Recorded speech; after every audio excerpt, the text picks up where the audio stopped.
Yo, my SNA fans. This is Super Ninja Austin back here with another episode 113 of the SNA podcast, which is the latest edition of AEW Dynamite. And man, I would say two matches of tonight's episode were my favorite ones overall, of the night. Which you're gonna hear me talk about exactly why I say that, because this is the AEW Dynamite review, part 13. Let's begin. We're going to start off with this recap with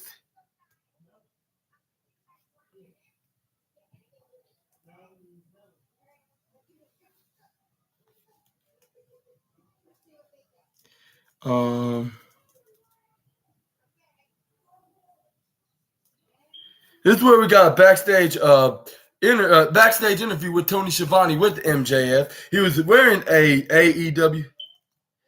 This is where he was wearing a high school, wearing the a high school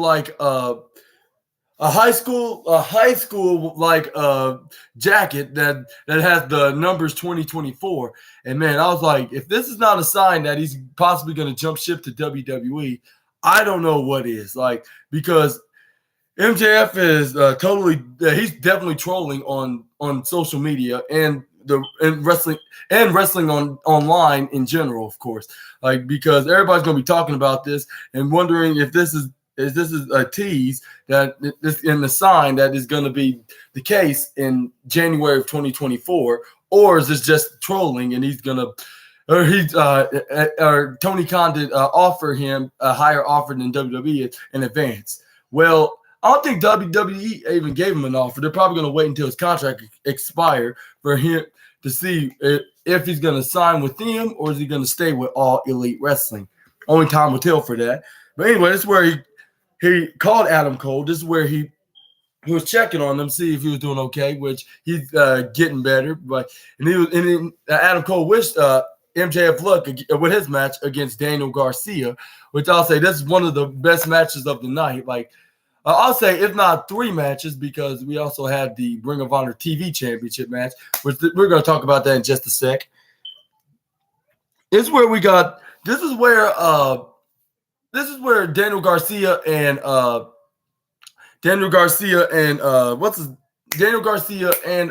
Matt Menard and Angelo Parker, they came in and interrupted the interview, saying, well, it's if it ain't good old Max here, and then he was like, and then MJ and good old Max here, our son Daniel Garcia is gonna slay you and gonna take your AEW World Championship. Well, I would say metaphorically right now, because he don't have the AEW Championship physically on him right now. But anyway, this is where MJF was like, if you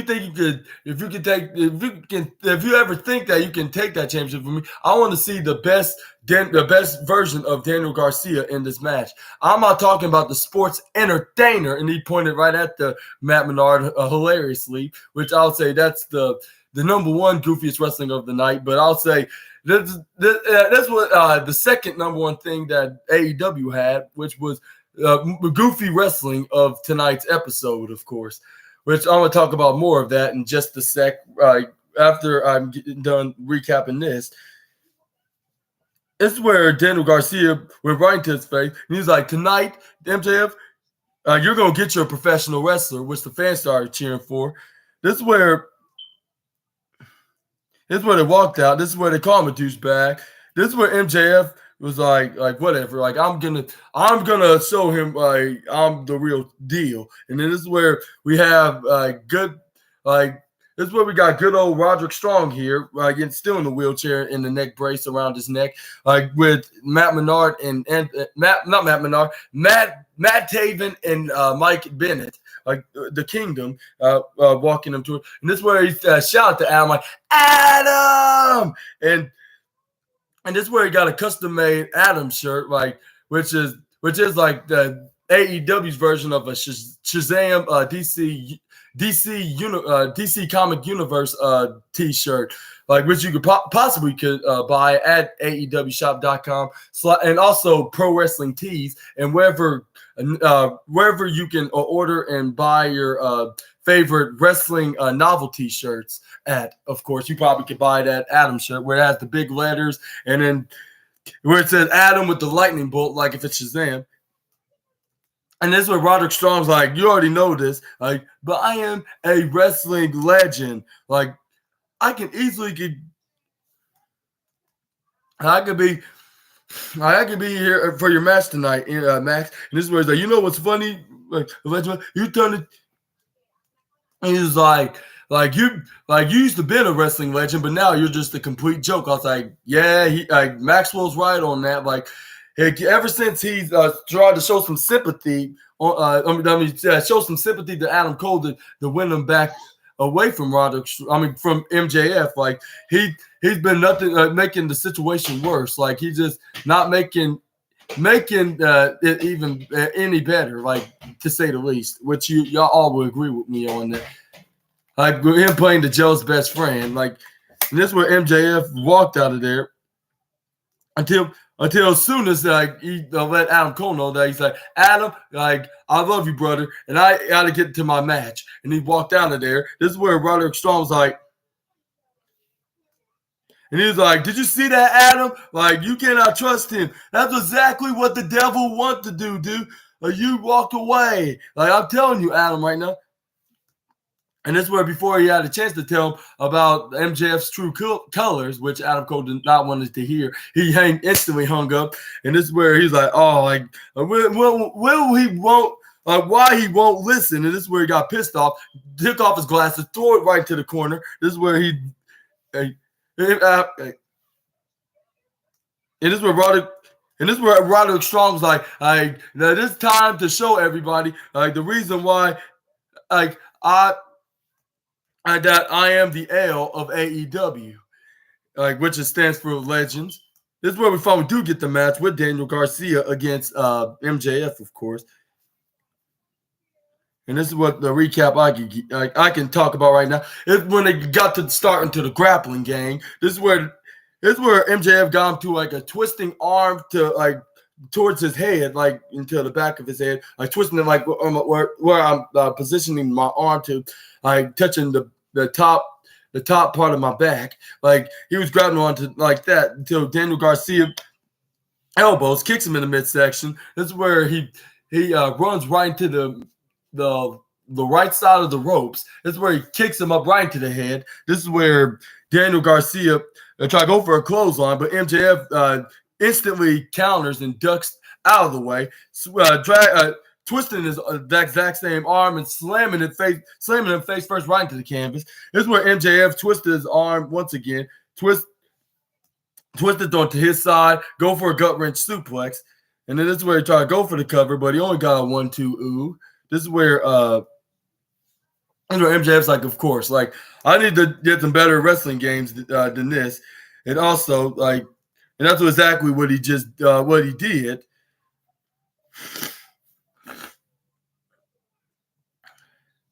That's where we saw a chop right into and spin him around into a spinning superplex onto to MJF. This is where Daniel Garcia goes and try to go for a running knee strike right onto MJF, but he moves right on time.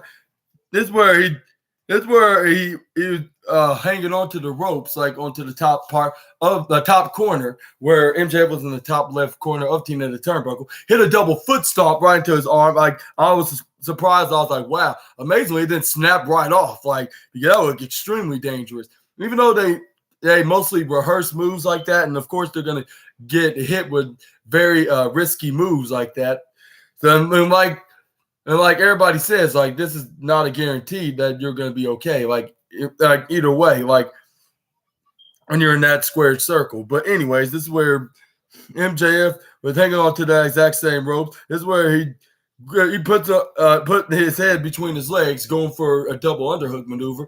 I thought he was going to go for the pedigree, but he hit him with this Tiger Driver backbreaker maneuver. Like, and then this is where.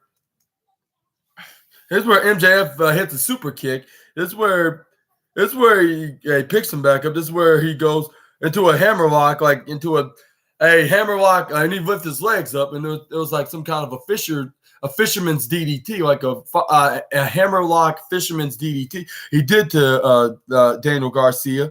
This is where he tried to go for the cover, but he only got a 1-2 ooh with a 2.6 second count, I should say.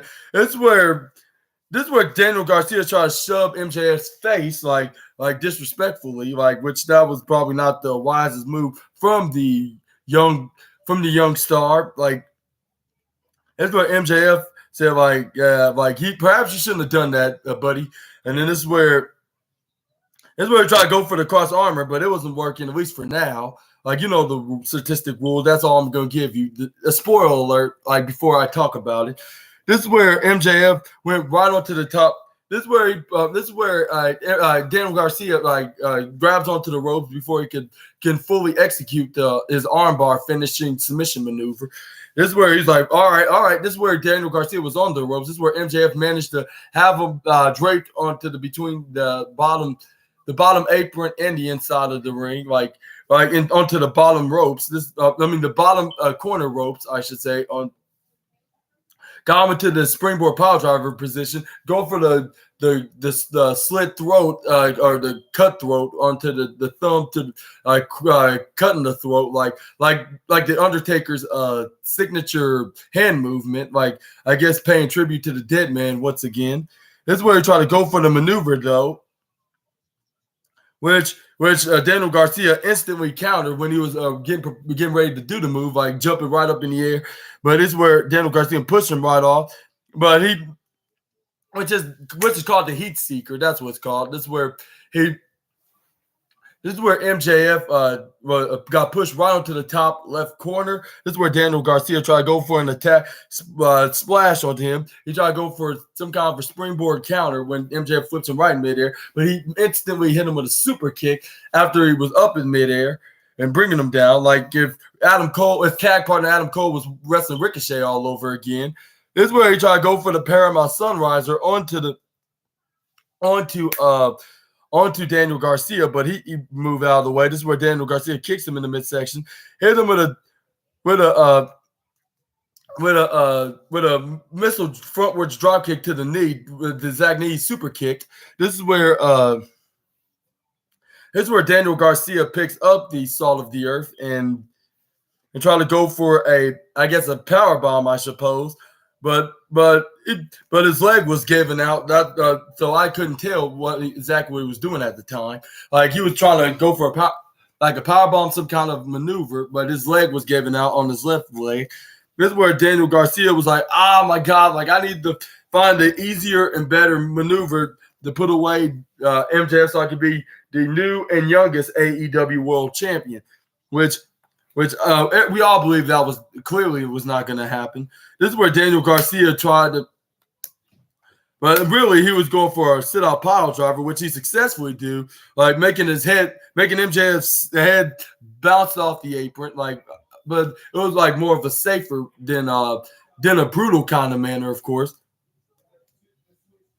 That's where Daniel Garcia tried to go for the cover, but he only got a 1-2 ooh because MJF counters kicks out right before he got the 3, which was a 2.9999999, 0.1 away from being 3. This is where Daniel Garcia managed to this is where he managed to, afterwards, he tried to go for the Dragon Tamer, which he successfully beats his opponents with. And this is where he started doing that dance he usually do. But when he was down onto the canvas, like trying to go for and this is where he bent back too much, like onto MJF's back, because MJF managed to roll him over, grabbing his arm, hitting him with the arm bar, and it was only a matter of time for put away I guess you could call him the Dragon Slayer, of course. Like, that's where he had it locked in, bending the right back where it's not supposed to be flexing out where it was located, of course. Like, this is where he found. This is where Daniel Garcia finally tapped, which was the best was the best move, or else he would probably decapitate his arm off. This is where MJF is still the AEW World Champion even though he's without his Triple B strap championship. And this is where MJF tried to offer his arm, a handout to him, try to go for a handshake because ever since he's been teaming with Adam Cole, he's been a changed man, like at least for now, until only a matter of time for him to be a narcissistic, evil, manipulating heel that he once was. But for now, we can enjoy him as our scumbag. Well, at least y'all scumbag. I don't know about him being my scumbag. Even though I was somewhat of a fan of him because he's very entertaining with him talking very well on the microphone. Like with him, he can cut a promo like 24 hours straight, like if he wanted to, of course. This is where he tried to handshake Daniel Garcia, but it looked like he was finally gonna convince. This is where he finally was convinced that he is a cool guy, a cool guy that shows respect. Like when he tried to reach out his hand, this is where his two dads, Matt Menard and Angelo Parker, like they tried to tell him, like, no, like you're not gonna shake his hand. Like it's like, yeah, like his best friend, not like he's a snake. Like we cannot trust him. I was like you must be thinking of the old MJF. Like this MJF is different. He is not going to stab you in the back, like at least at this point. Like when it comes to him already being on top and then him teaming with someone like an MJF is showing a totally different side of him. Something that's totally out of character for him, even for the salt of the earth. But this is where they walked out of there. But also, I want to also talk about the second goofiest wrestling of the night. It's him acting like a Looney Tunes character, like if it were in a wrestling match. Because when he tried to handshake him at the beginning of the match, Daniel Garcia pushed his hand out of the way, and this is where he poked him between the eyes, like with both eyes, like right with two fingers, like on each eyeball, like pushing it through in his eye socket. But this is where MJF's like, you're really not gonna shake my hand, Daniel. You're gonna listen to your no good father there, like it's already bad enough. Like he's trying to control you from doing your dance. Like and he was like, come on, shake my hand. And this is where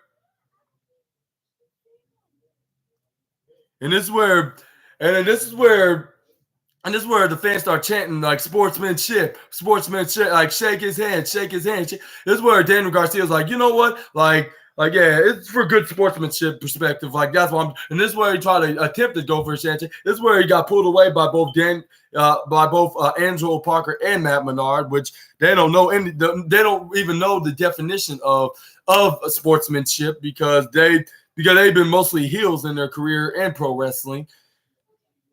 That's where MJF's like, whatever. Like, I walked out and proved that I am still the champion of this promotion. Well, at least for now, of course, until the bidding war happens. Like, either if he's champion or not by that time, but only time will tell for that to happen.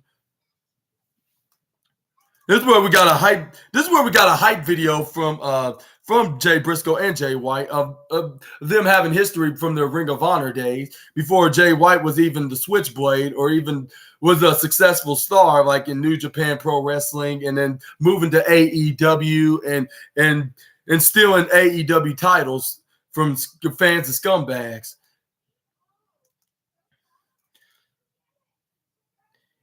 And then he's going to say, like, and then even to promise Jay White that he's going to beat him in this match beat him in this match and take his place of facing MJF for the AEW championship.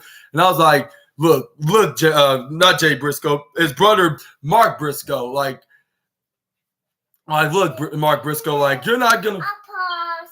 No, you can't pause this. You gotta. I'll pause. You use that on the TV in Dada's bedroom, Birdie.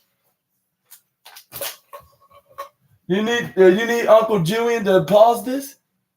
Not pause. To unpause it. Yeah. Okay, be right there. But anyway, we're gonna talk about more in just a second. Excuse me for a sec. But anyway, okay, Birdie, we're We're gonna unpause. How did we turn it off in the first place, Birdie Bird? But no matter. As long as we can get it back to Kaji, it all matters. Yeah.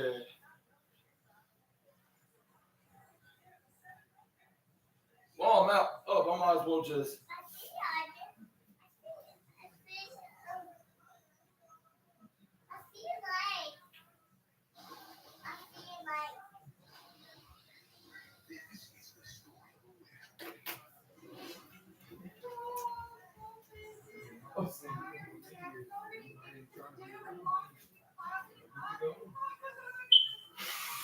Excuse me.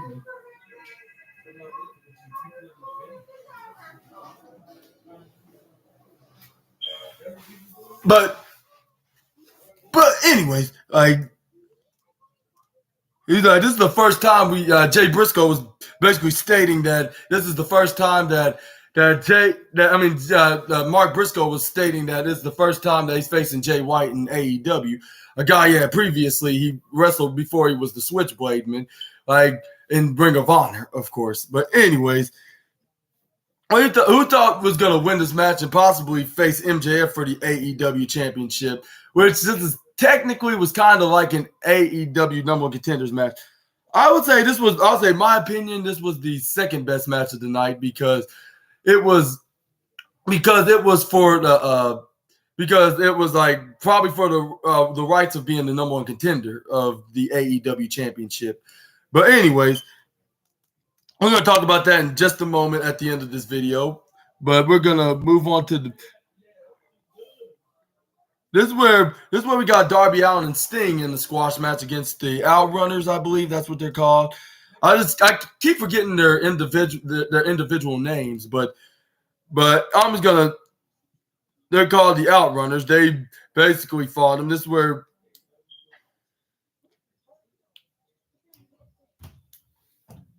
This is where Darby Allin had this one outrunner guy with the bleach blonde hair. Darby Allin hit him with a headlock. This is where he the Irish whipped him right to the left side corner of the ropes. This is where Irish whipped him, but this is where Darby Allin slides down. This is where Darby Allin goes for a headlock. This is where he hits this is where he starts putting him in a headlock. This is where Darby Allin got Irish whipped by him. He got tagged in by his brother with the basic blonde hair. This is where he ducks onto Darby Allin, but he gets shoved right into he shoves not the bleach blonde, the one with the full blonde hair. This is where the one with the bleach blonde hair hits a strike right onto Darby Allin. This is where they double teamed him into their corner. This is where they tagged in his brother with the bleach blonde hair, which he hit a boot right to the face, a running stepping boot right into his midsection, taunting Sting in the process. And this is where the fans start chanting, "We want Sting, we want Sting." I was like, yeah, definitely want Sting, especially for him, for the simple fact that this is his retirement tour, for the next 4 months. Yeah. But yeah, this is where he starts stomping onto Darby Allin. This is where he starts taunting the fans now. This is where he tags in his brother that looks like Hulk Hogan, like a young Hulk Hogan with the long blonde mullet. This is where they forearmed him. This is where the one with the bleach blonde went back into the ring. This is where the one with the full blonde hair Irish whipped Darby Allin right to his corner in the bottom right corner. This is where Darby Allin quickly forearm strike his brother with the bleach blonde. This is where he tried to hit him with a jackhammer suplex, which he started doing the spin, doing the spinning route, go around and around, look at my muscles, almost like Hulk Hogan. This is where he tried to hit the suplex, but Darby Allin was kneeing him in the head. This is where he tried to roll out of it until finally he tags in the Stinger. This is where Sting gets back in the ring, hit a right hand to the guy. This is where Darby Allin hit the right knife edge chop. This is where Sting hit the right. This is where he hit the chop. I was like if I was you, Darby Allin, I'll be very careful doing the chops because Gunther may put you on the list and remember you, and when he encounters you, possibly will murk you. But anyway, like luckily he's not on AEW, let alone Darby Allin being on WWE, so they're not gonna worry about him beating them down, like and Gunther remembering him on the list because we're still in the present. This is where Sting hits a clothesline right into the guy with the full blonde long mullet. This is where Darby Allin goes running for a suicide dive, but the guy with the bleach blonde mullet dragged him down right to the right side, hit him right into Barry Barricade, or the former Barry Barricade, on the right side of the ringside area.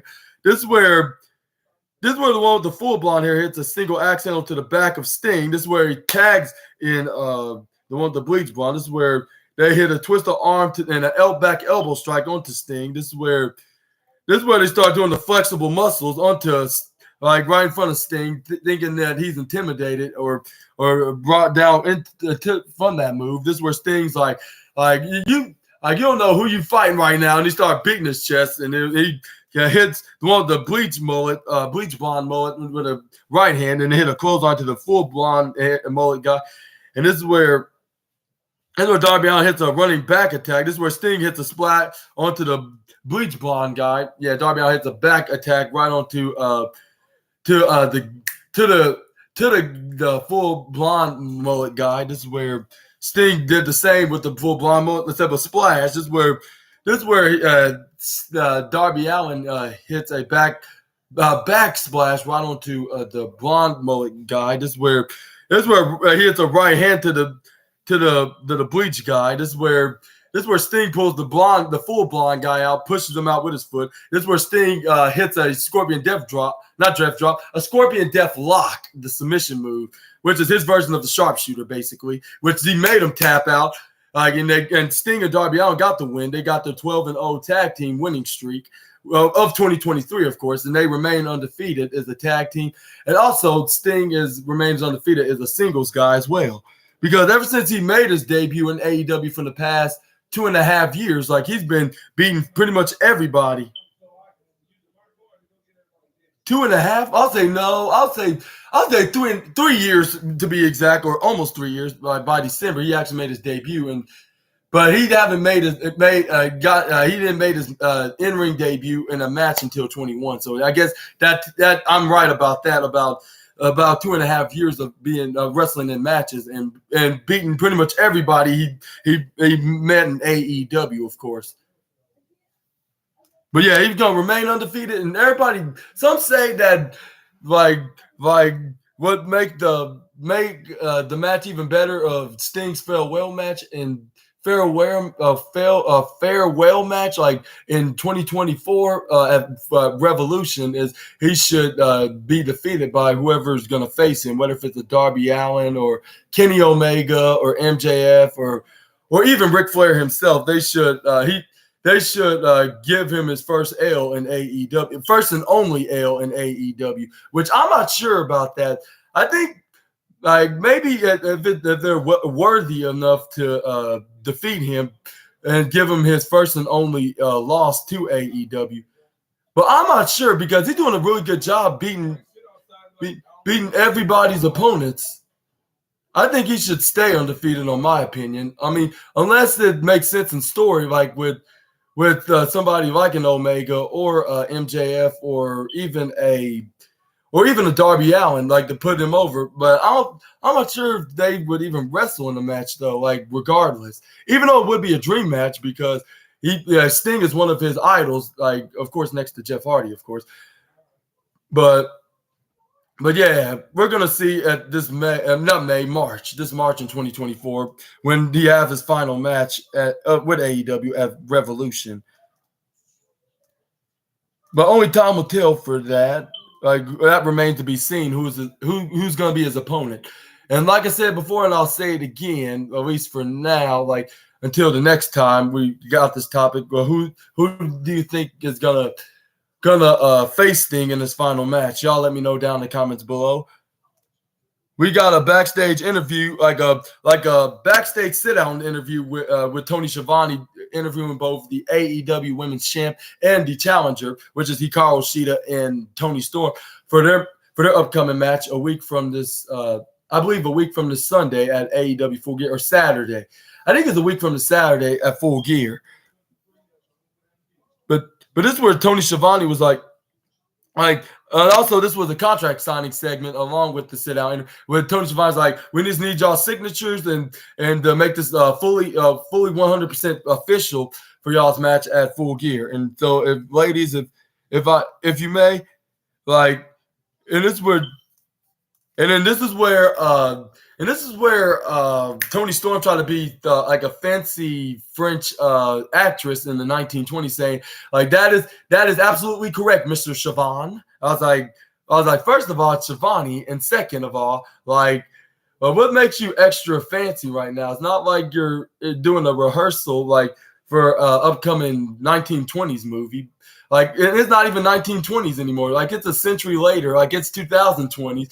So you might as well start acting like it. But anyway, that's a story for another day. This is where Tony Schiavone's like, he calls Sheeta, like, you're the first ever 3-time women's world champion. And you have 4 successful title defenses, like, ever since being a 3-time champion. And this could possibly be your 5th successful championship. Like, and what's your thoughts for this match in 2023? Like, and this is where he calls Sheeta, like, what's my thoughts? Like, what's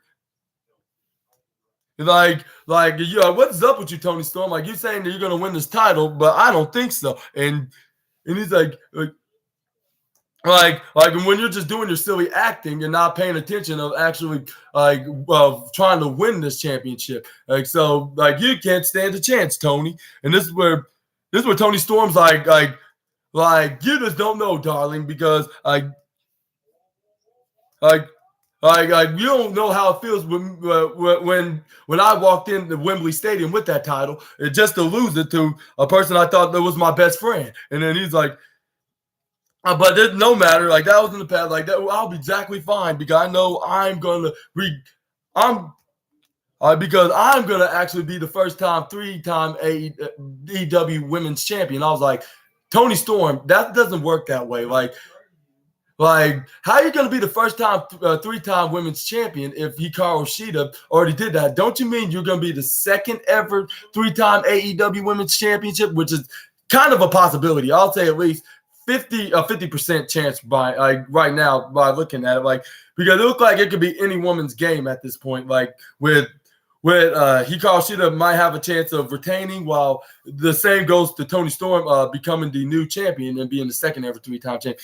But anyway, back to the recap. Like, Hikaru Shida's like, he's like, you happened again. Like when you were the second ever 2-time AEW Women's Champion, but you're no longer gonna, like, you're not gonna happen again. Like, I'm gonna happen what I should have happened, like when I was the second reign as AEW Women's Champion.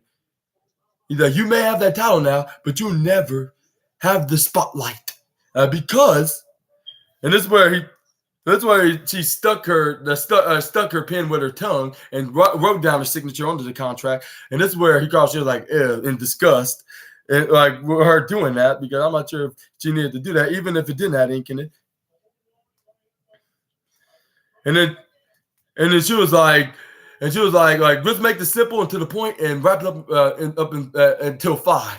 And then this is where. And she's like front center, and then this is where Hikaru was like, whatever. She started writing down her signature. This is where Hikaru was like, she swinged it back to Tony Schiavone, but she grabbed onto the middle of his chest and he hang on to the briefcase because Tony Khan wanted to make this official for this match at Full Gear.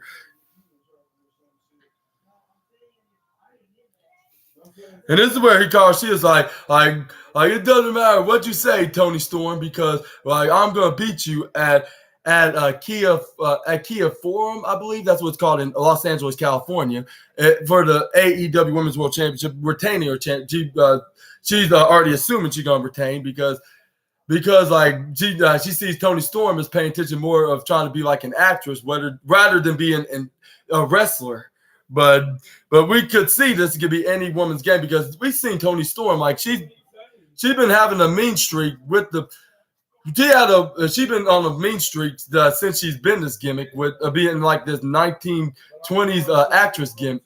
this 1920s actress character, like, which I call it the Swedish opera singer in denial. Like, but who do you think is going to win this AEW Women's World Championship match? Y'all let me know down in the comments below.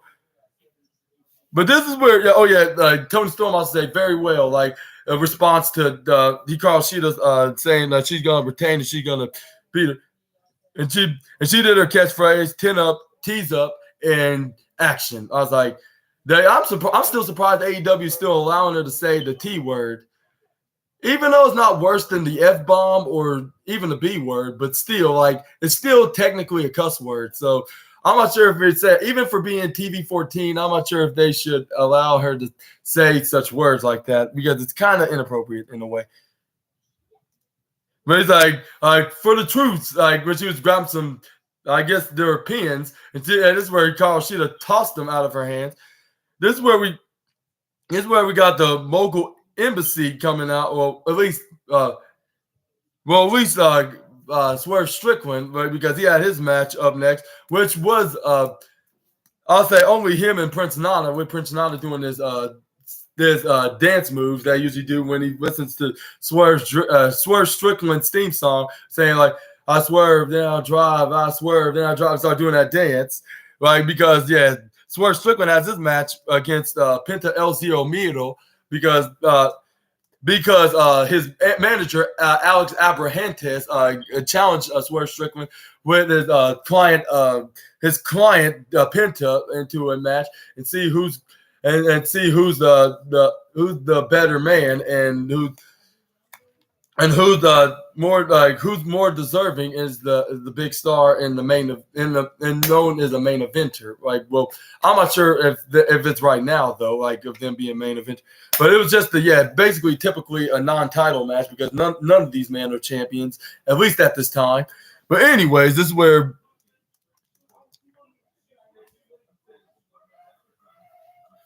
we have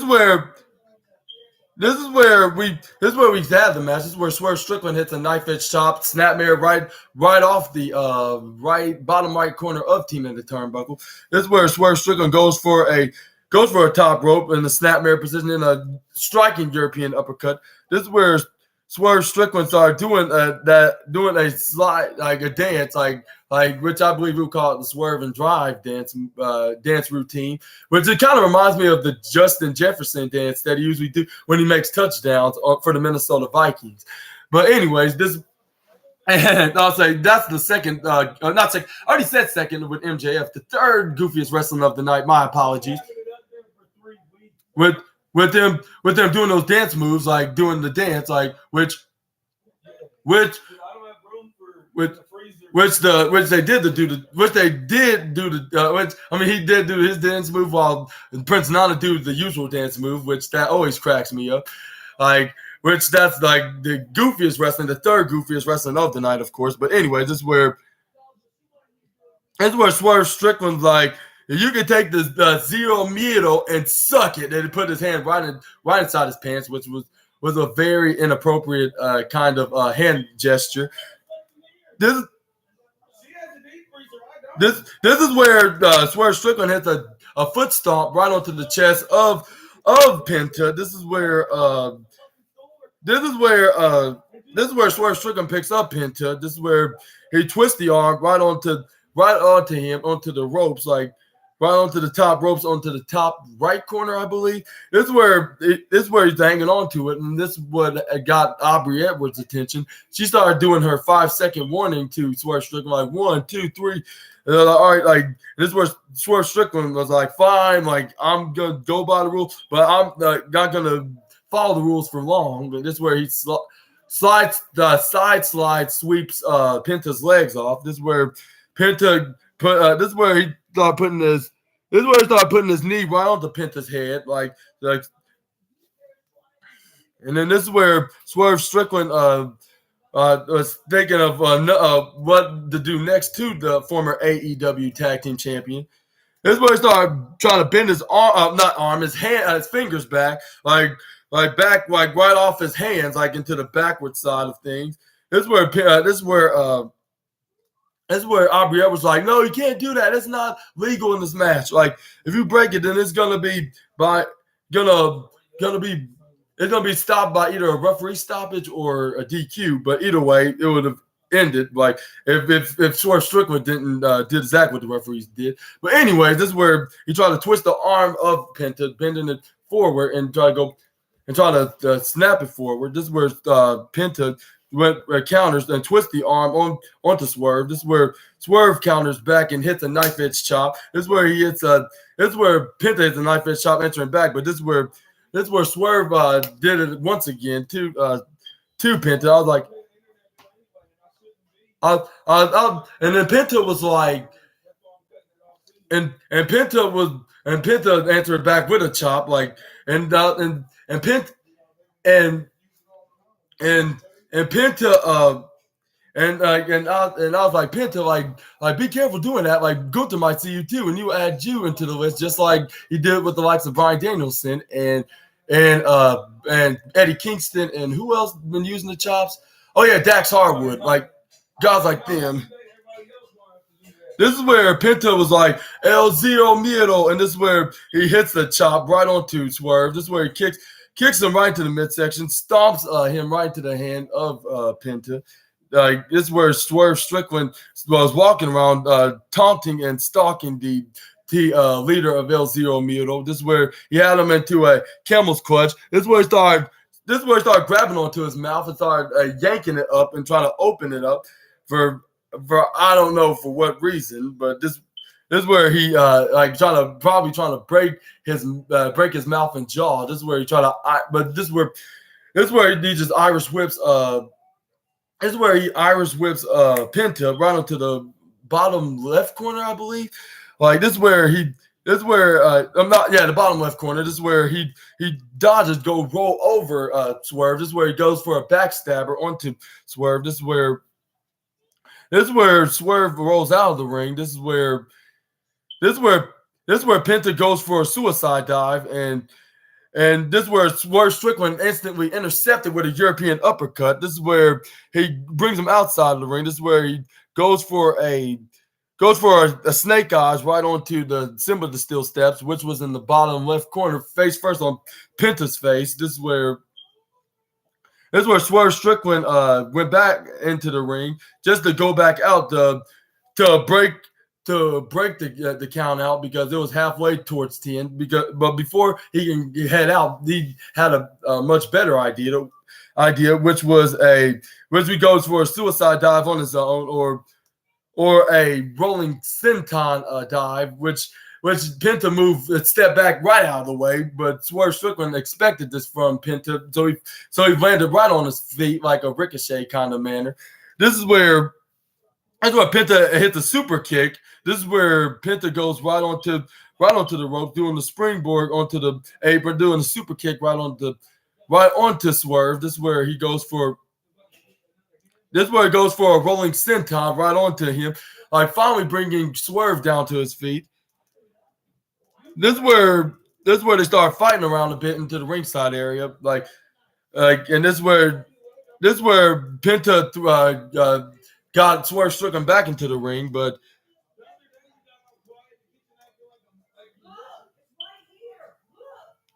this is where Penta hits a sliding slash chop, and this is where Swerve Strickland chops him right back. This is where they're doing the chops again, doing a slugging chop off. I was like, I'll be careful, like doing that, you two, because if y'all not careful, because like Gunther probably will add both you, Swerve, and Penta into his envy list once again, probably for the 50th time in a row, if not 100 times in a row.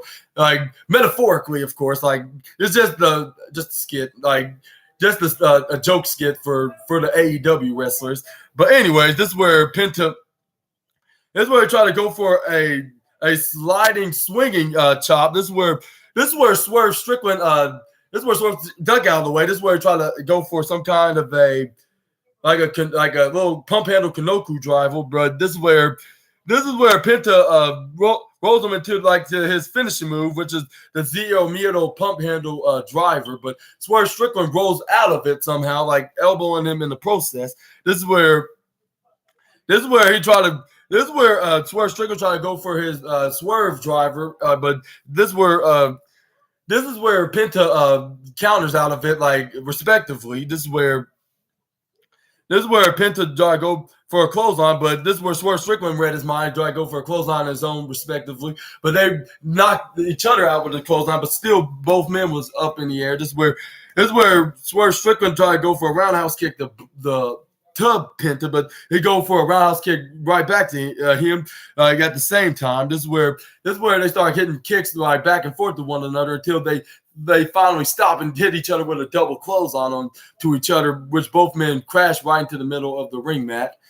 This is where Aubrey Edwards tried to go for the 10-second warning count out, like when she was going, like when she was checking on to both men, like she was like 1, 2, 3, 4. And I believe by the count of 5 or 6, this is where both men got back up at the same time. Swerve Strickland hit the side, a little sliding swipe kick right onto the midsection onto Penta. This is where he runs right into the right side of the ropes. This is where Penta goes for a counter. This is where he runs right through, and this is where he tried to go for a fine head scissor. But this is where Swerve Strickland tried to go for. This is where he tried to go for a clothesline, but this is where Penta hits a sling blade, like when he ducks and went right to the same ropes and runs. This is where he hits another swing blade, like if he's going for a comeback clothesline. This is where he goes for a fireman's carry, and then this is where he hits him like into the fireman's carry, like jackhammer, like something like a Big Bang catastrophe, something that Keith Lee did. Speaking of Keith Lee, he has his match with Samoa Joe for the TV championship. Make sure you check that out. But that's like in the middle of the show. But this is where Penta tried to go for a pinfall, but he only got a 1-2.99999 count. This is where Penta's like, "Are you serious? Like 2?" Like I know for sure that was 3. Like, and Aubrey Edwards confirmed saying, "Nope, it was 3." But hey, Birdie Bird. Anyways, this is where Swerve Strickland put him right to the left side of the ropes, hanging there. This is where he tried to go for a maneuver like that's rebound right to the ropes, but he gets flipped right over by the leader of El Zero Miedo. This is where he hits face first right to the canvas, or not canvas, the hardest part of the ring apron. I should know that because I've been hearing about that's the hardest part of the ring for the past 3 to 4 years now. But anyways, this is where Penta goes for a springboard top rope, going over across to the apron into a sunset flip Canadian destroyer. I was like, did he literally just freaking do that? Like, how did Penta? Like, I've never seen Penta did that in my entire life, or any luchador wrestler doing, or even any wrestler in all of professional wrestling.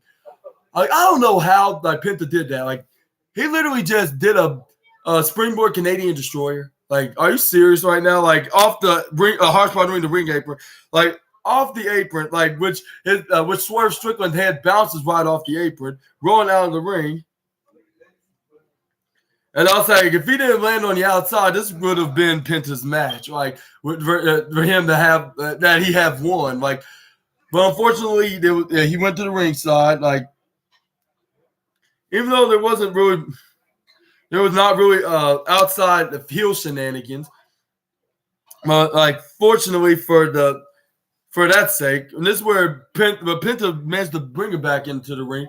This is where he hits the top rope double foot stomp, like if it's his version of the coup de grace, but he only got a 1, he only got a 2, and then Swerve Strickland kicks out before Aubrey Edwards can do a 3 count attempt. A 3 count attempt. Yeah. Anyway, this is where Prince Nana was like, "You got this, Swerve." Like, yeah, like you. I don't give up. Like, that's what he wants you to do. To give him the easy W. Like, come on. Like get back. Continue the game. Like, you got him right where you want him. Like, why stop now? And then here's where Prince Nana was screaming to advise for Swerve Strickland.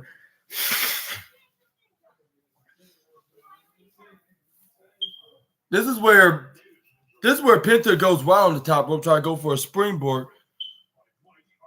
Trying to go for a springboard flying head scissors right into the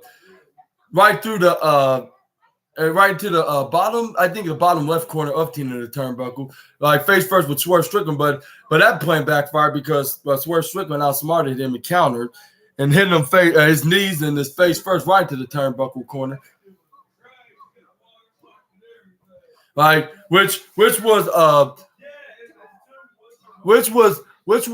Swerve Strickland also that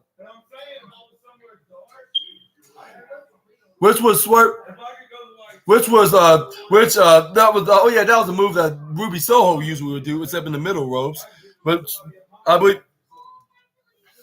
think this is where their Swerve Strickland hit his finisher. This is where he tried to go for the pinfall, but Aubrey Edwards only got a 1-2 aka 2.999. This is where Swerve Strickland was like, "Are you kidding me?" Like, well, I would do that to if I did that to someone that's like main event worthy right now, they would have been out for the count. Like, but like Penta, like I suppose is different. Like, so I'm gonna have to do something more brutally impact like to brutalize him to bring him down. Like this is where he hits a springboard, the double foot stomp onto Penta. This is where he brings Penta back into the match. That's where the fans start chanting "Holy Sugar Honey Iced Tea," and let me tell you, they weren't really saying "Sugar Honey Iced Tea." It was the initials of the Sugar Honey Iced Tea coding. This is where he hits try to go for a 450 splash. As soon as he throws Penta into the ring, this is where Penta rolls out of the way. This is where he caught his arm. This is where he tried to go for. This is where they started bending his arms into like a hammerlock position, like tied around his legs. This is where he grabs onto his hand, like something like Butch would do, like and bends his fingers and his arm back, like where he slides back down right onto the canvas, which it shouldn't be. Like no human being or any professional wrestler or anybody's any human being around the world does not deserve to bend their arms back like Swerve Strickland had, like when Penta did to him. Like this is where Penta tried to go for his finishing move, which is that El Zero Miedo pump handle driver that he usually do. This is where he tried to go for the pin, like after he does the maneuver. This is where like it looked like he was about to win, but Aubrey Edwards counted to 1, Aubrey Edwards counted to 2. This is where he kicks out right before 3, the count of 3. I was like, wow, like he impressively just kicked out of there. Even though he probably got a guarantee that he was going to win this match, but I did not know that. Like I would have got some second thoughts if I would have got some second thoughts. Like if he hadn't been on the story, if he wasn't in the storyline with Hangman Adam Page, I was like, I probably would have had some second thoughts, despite him getting wins in recent weeks, of course. This is where he rolled over. This is where Penta tried to go for a sit-out pile driver. Swerve Strickland flips out of it. This is where he goes for the. This is where he slides onto the back of the head. This is where he tried to go for the. This is where he hits him with a powerbomb position, flipping him over into a Death Valley driver. I was very happy he did so because that's my signature move. But well, not the name, of course. It's a different term, which is known as the Assassin Valley driver. But yeah, that's a story for another day. This is where Swerve Strickland rolls him over right onto the. This is where he tried to snap on the arm of Penta. This is where Penta's arms swing right back, but this is where Swerve Strickland.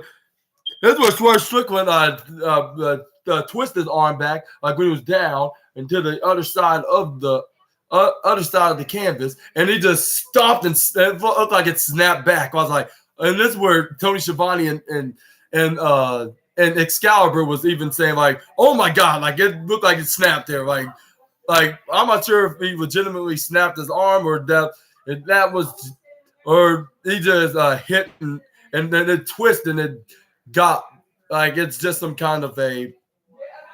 I'm not sure if it was just a. I'm not sure if it was just a optical illusion. He just hit the arm properly hit the arm and not like actually snap it. Like he just hit the arm and it's probably gonna be bruised up and it's gonna be swelled up and right into that exact area into the arm. And this is where Swerve Strickland went around the top rope. He hit this double foot stomp. He got the 1, 2, 3. And he kind of celebrated a little bit. Not until soon after, when Hangman Adam Page got the steel chair, like, but Prince Nile was doing his dance, like he noticed the Hangman Adam Page. He's like, look out, my king! Like, no! And this is where they both roll out of the ring right on time. And Hangman Adam Page swing both men out of there. He was like, yeah, like that's more like it. Like, you think you a real man, like, and you think you're gonna replace me and replace me with my family? Like this is where he's like no, I'm not gonna let that shit slide. Like this is where he swings the belt, not the belt. This is where he swings the chair right onto the back of Swerve Strickland. I was like, hopefully, like I don't get restricted by saying the sugar honey iced tea word, but like it's I hate these allergies right now. But anyways, this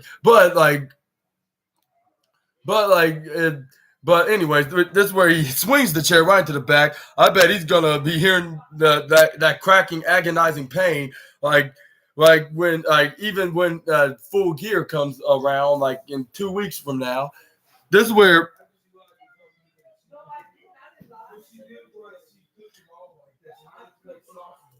This is where he started hitting the chair right to the back, started repeatedly hitting the chair right to his back, like giving him what he deserved, like for sneaking in and basically home invade Hangman Adam Page a couple weeks ago. So he's finally giving him what he deserves, which you do not sneak and home invade someone else's house, because that's a crime in general, and also you do not do that because you're gonna face the consequences of the homeowner, whether they beat you down or even call the police and get you arrested. But even though this is a scripted storyline, like he's giving them what he deserves, like despite this being a scripted storyline, because you that's how you tell a story. Like if the wrestler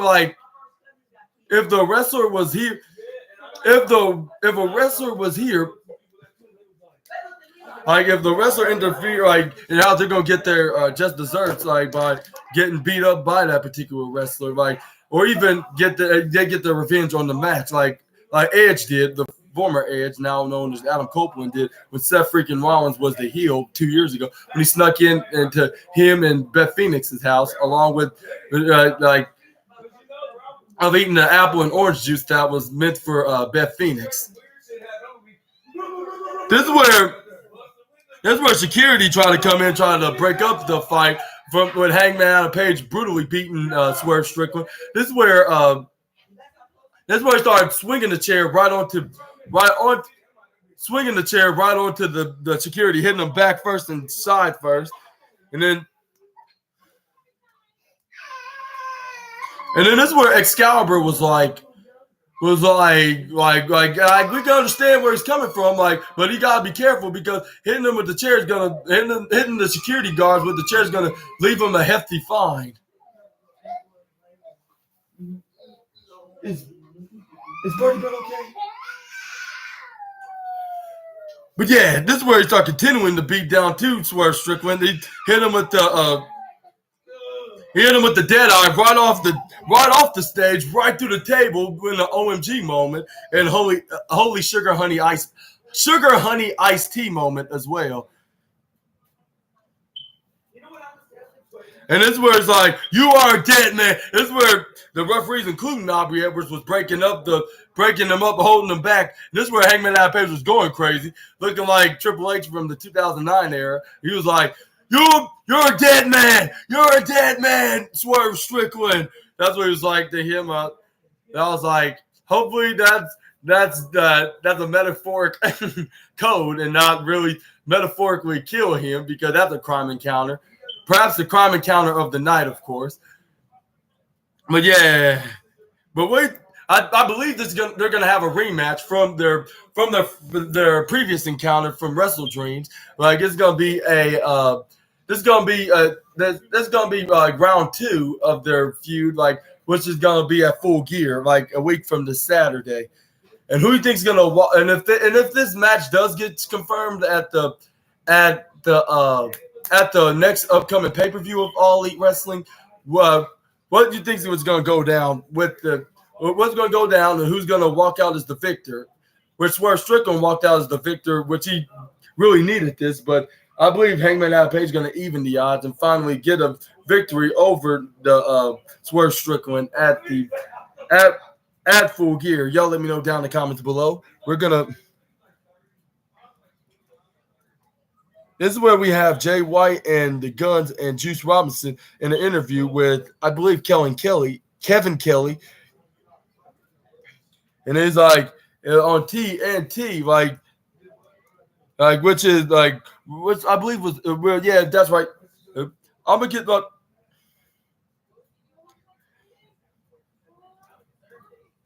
And oh yeah, he's like, look at it, look at me with the bang bang belt, like still with me right here, like. Again, even though we had a little bit of a vacation, but we still tune in like onto AEW Collision, like exclusively on TNT. Like he's like Saturday night, like on Saturday night, like what did I see there? Like that's why I pinned MJF through. I still like guess what I did? I got pinned MJF like last week on their in our 8-man tag match against him and the Acclaim. Like, and I still have it supposedly supposedly AEW World Championship, which is soon to be mine in November 18th. And again, he's still what is he doing right now? Still doing graph chats with Max Caster on the internet, and this is when Juice Robinson and the Guns were starting to crack up and laugh, like, like that's up there, like that's down there, like that's up there. I mean, that's down there with the. And he was like I know, like this is like Tofu here speaking, like, and this is Max's world, I'm guessing, and we're gonna play along, like we're gonna indulge you, like. Maybe Max will like the reason why you're more concerned about the reason why I try to get your championship back, when you're looking for your own name. Like one day you're gonna see those graphs and those weapons and those those insecurities of yours, and then how momentum of how what you do. Jay White has been always will be better than you, and everybody will knows it, including your scumbag fans, and then everybody knows that the Switchblade. They see that you go, and you see that MJF is going to be that's going to be overcome by Jay, which is that's how you spell J. What this ribbon is? Wait, I did not realize this is a ribbon onto the sword. But anyway, this is where Jay White said, "I'm truly elite," and I'm gonna show that against Mark Briscoe. Like, and then Maxwell, you can just sit down and watch and breathe. Like, this is where we got a hype up promo package with the Don Callis family and Kenny Omega and Jericho now with them advertising Sega onto this advertising the Sega video game series, I should say, like onto the video game series onto this hype video, which they show mostly Mortal Kombat, like anything else, like, and because it's been recently noted that AEW is sponsored by AEW is now is now going to be sponsored by Sega onto their upcoming AEW shows, that's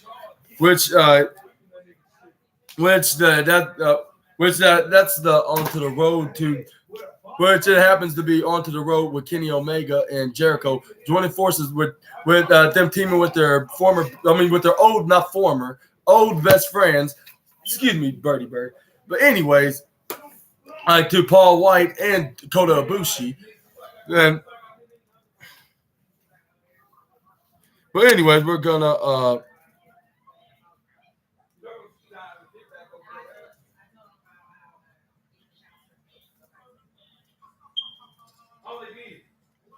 but yeah, we have that, Mike, and they showed and this is where we got a backstage interview from Renee Paquette with Chris Jericho and Kenny Omega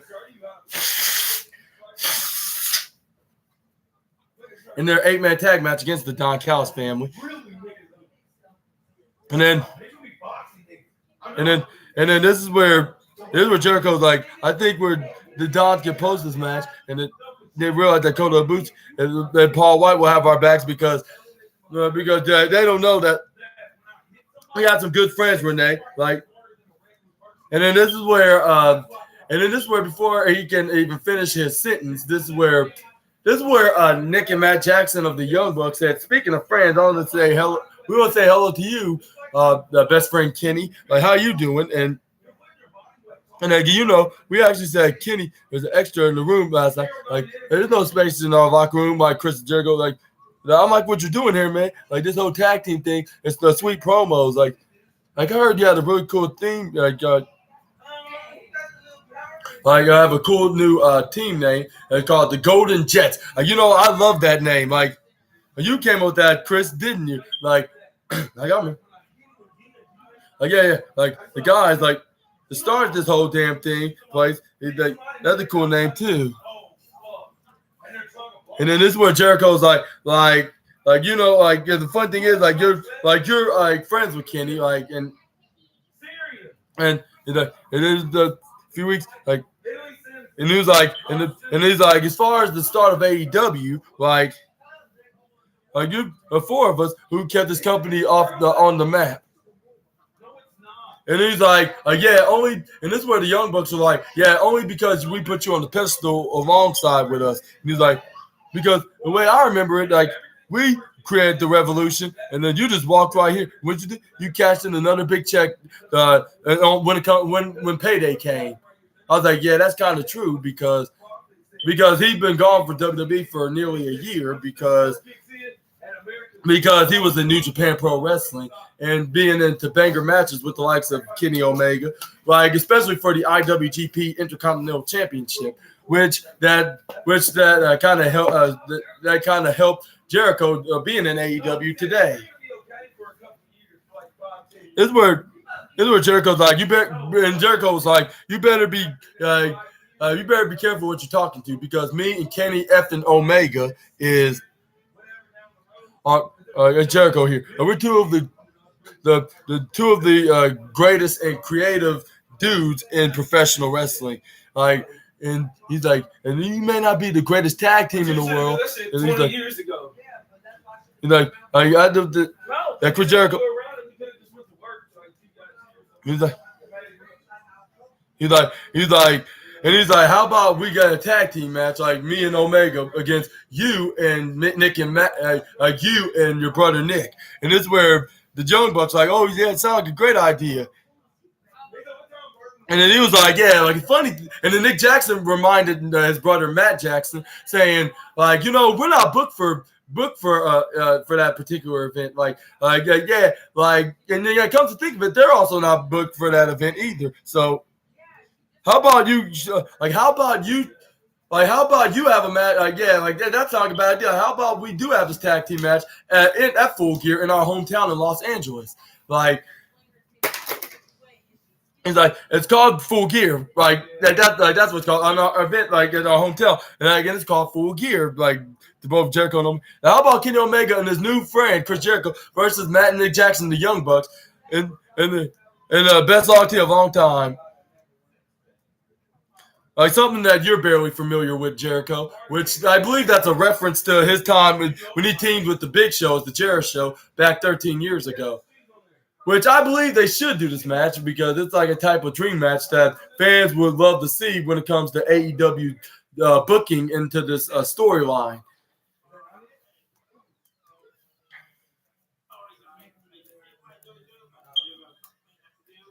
All right, how about Kenny Omega and Chris Jericho, best friends Kenny Omega and Chris Jericho team up good old time's sake. And the Jericho's like, I kind of have a better idea. Like, how about we have a little more of a statement making here? Like, how about Jericho Omega beat the Young Bucks at Full Gear, and we will beat you guys, and then we guarantee title shot for y'all. Y'all's guaranteed title shot that was meant for y'all is gonna go back to not back, but going to us. I was like, but wait, Jericho, I thought y'all not gonna be a tag team. Like for when it comes to tag team championships, for the AEW tag team championship sakes. I'm like, it's kind of confusing, but then again, he'd probably grown on to Kenny Omega. He used to him being into the main event spot of fighting him for over the AEW championship, or even which that they have never done, which they didn't haven't been in a match for the past few years. Like they haven't been fighting for the AEW World Championship. Usually, you would see them doing them in the singles action. You would possibly see them in the singles action fight for the AEW Championship. But you wouldn't expect Jericho and Omega to team for the AEW Championship, despite now like they're teaming together and bringing in some old friends from New Japan and WWE of coming together to take down the Don Callis family. And I believe they will take them down considering they're fall behind, like losing to the Don Callis family when every time they're teaming together, and facing them, because I think they're like on a 1-2 losing streak against the Don Callis family. And we're gonna we'll see them like even the odds, and we're gonna probably see them take them down for good. And we're probably gonna see Omega and Jericho like facing the Young Bucks, and who knows, we'll probably see Omega and Jericho beating them for beating them in their hometown in Los Angeles. And also, not only that, we could possibly we'll see Kenny Omega and Jericho fight, going after Ricky Starks and Big Bill, and what will be more shocking is Omega and Jericho beating them for the AEW Tag Team Championship, which I'm not sure if that will happen. We're gonna probably have to see for this. And what do you think about this? Mind-changing tag team alliance with Jericho and Omega, challenging the Young Bucks for their rights of being number one contenders for the AEW Tag Team Championship in their hometown at Full Gear, challenging them for their match. And do you think they're gonna beat the Young Bucks, or do you think the Young Bucks are gonna beat them in this dream match and keep their rights as the number one contenders for the AEW Tag Team Championship? Y'all let me know down in the comments below. You got some slides that I'm trying to get. But anyway, we're going back with a recap with Matt Jackson. I see what you're going with, Chris. But I also had something else though. But I would say it's gonna be as clean as a whistle, Chris. Let me do that. How about this Golden Jets thing is no more? That's all I'll also say. Do you think when the Young Bucks beats Omega, you see this alliance, this Golden Jets between Jericho and Omega is no more? But do you think that's gonna happen? Or do you think the Omega and Kenny and Jericho is gonna continue as a tag team after they beat the Young Bucks?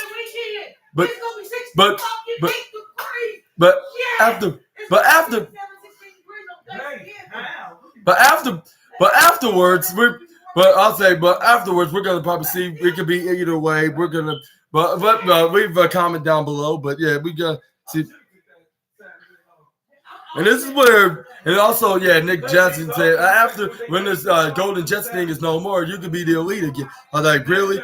You have to be I see y'all trash talking. like especially by playing being the elite on Road to the Elite on Fight Forever. But I would, but I don't, but I don't. But yeah. What do you think? My other idea is better. That's what I'm just. Here's where Omega's like, hey, like don't be on your high heel. Like who's the greatest out attack team all times? Like Nick and Matt. Like it's you guys. Like what do you think of it? Like do you think I can beat? What makes you? I don't like you don't know that if I can beat you.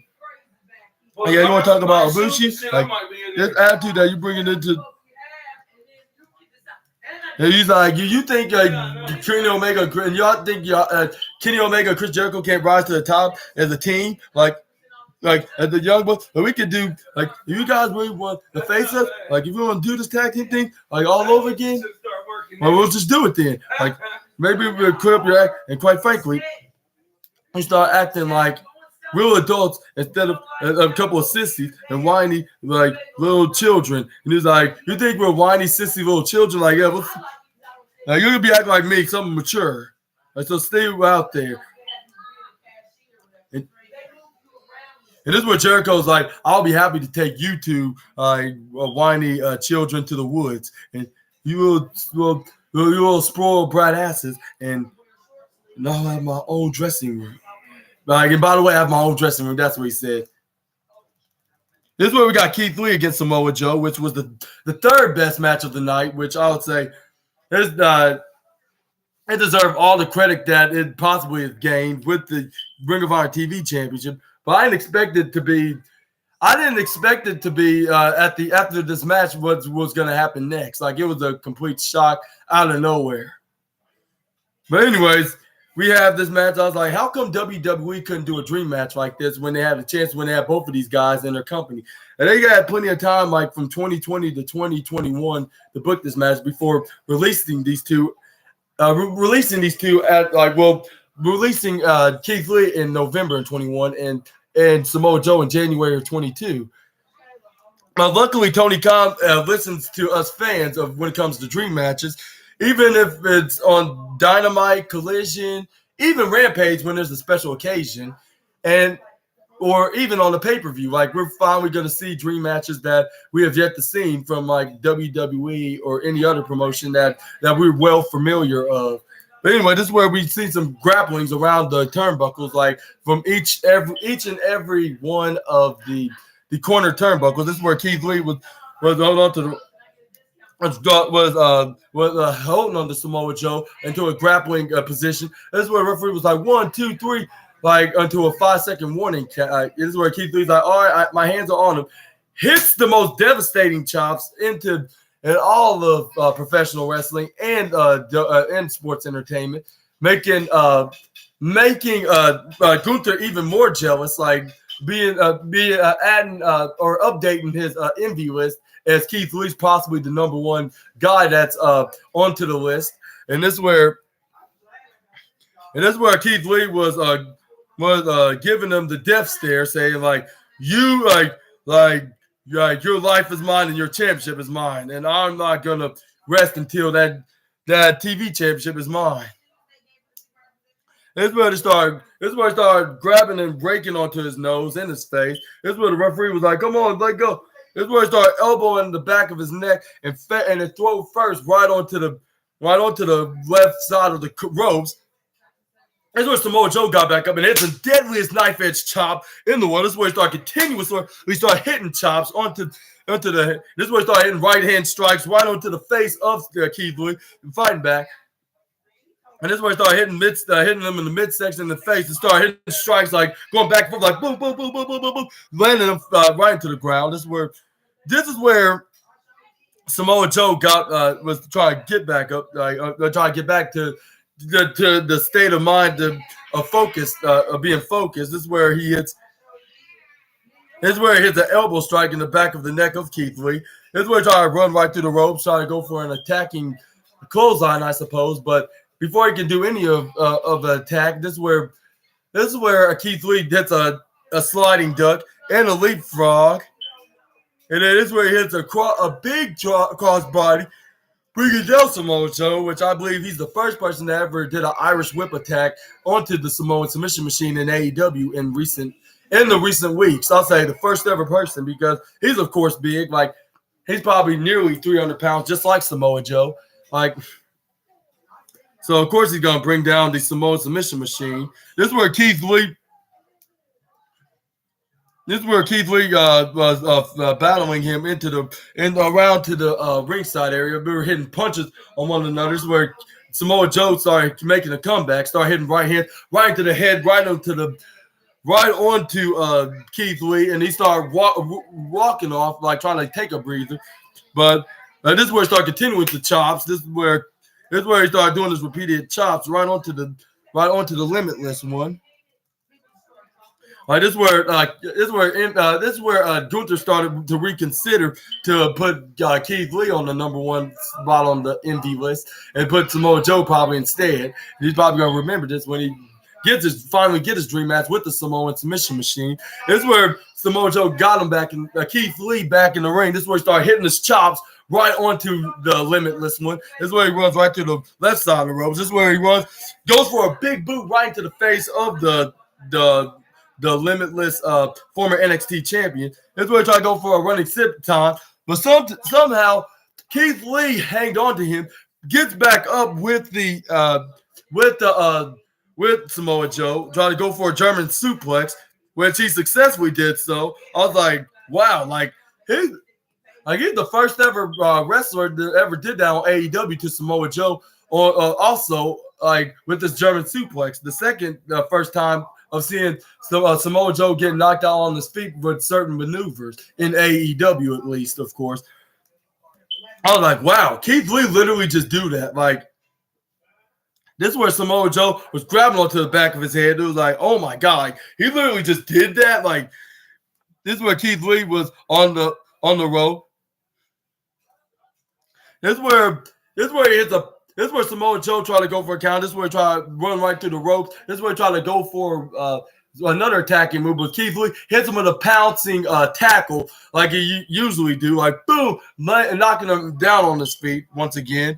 This is where both men were down. This is where Keith Lee trying to roll up and trying to go for the pin to Samoa Joe. But he only got a 1-2 which he got this he got his shoulder up right before the 3. And I was like, wow, he literally just got his shoulder up before 3. How? He just literally just got the shoulder up by 3, by the 3 count. How in the living hell?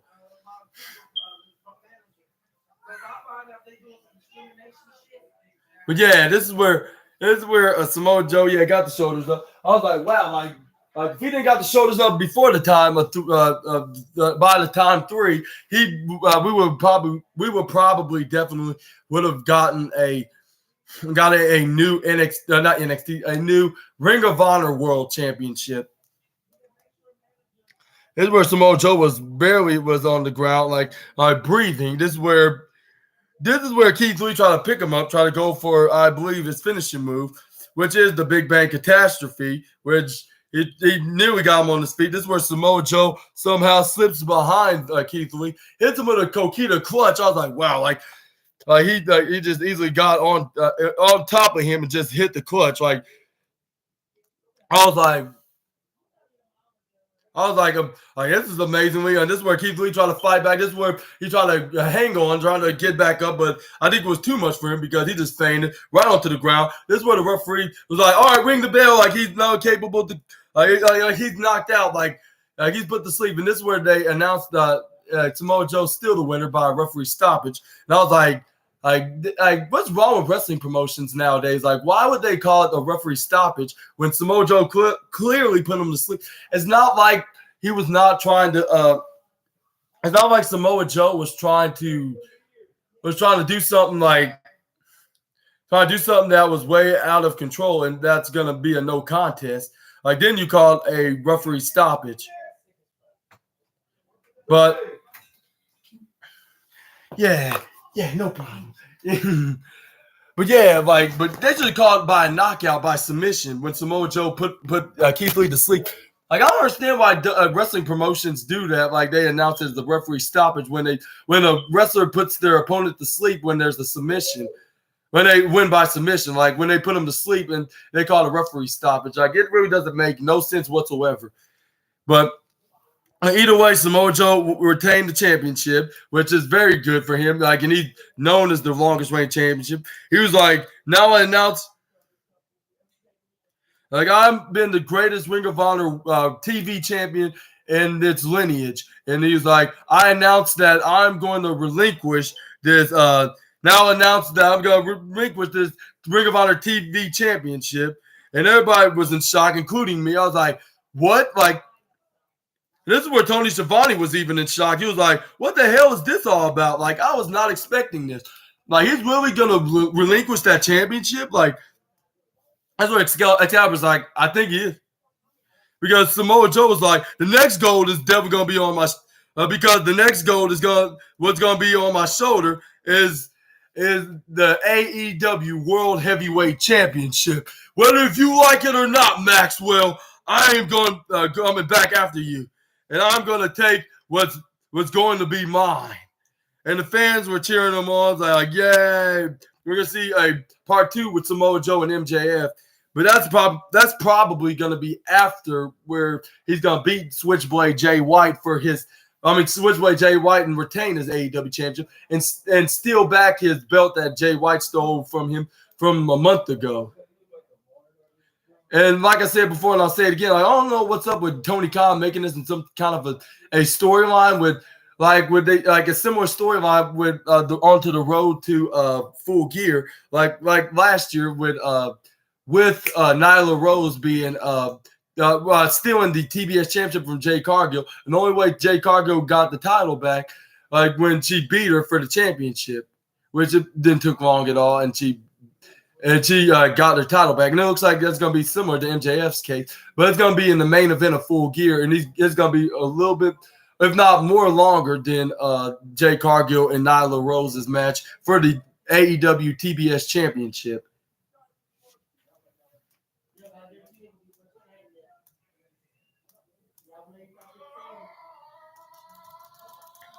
But anyways, who do you think's going to dethrone MJF before the time? Like, who thinks going to be the AEW?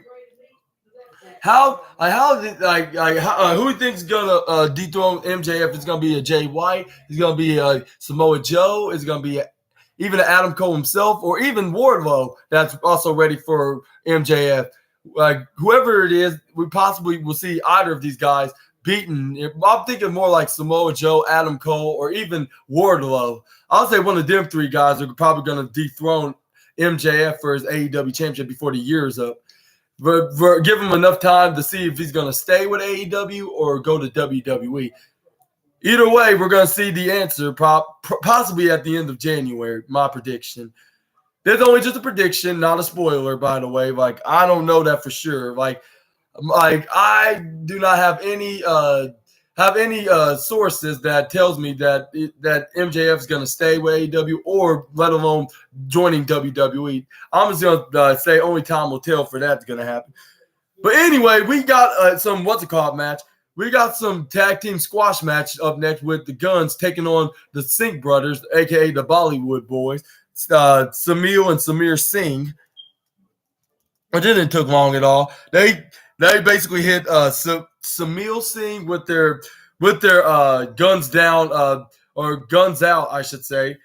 Their guns out, face plant, 1D or 3D maneuver. That's like the Pager flapjack maneuver, and they got the 1, 2, 3. Yeah, that's what she was just talking to me about. And I was like, since the last time I saw Samir and Samil Singh on AEW, like they usually be a regular on AEW Rampage like a year or two ago, like back in 2022 and 2021. But we got Guns, like they won their match. They got and this is where the Guns, like especially Colton Gunn, went on the microphone and stayed to MJF saying like, you're telling these stop stories to these fans, and after sob story, and then how you've been making 4 or 5 months. Like, come on back. Like, that's not what a generational talent does. Like, you think LeBron James?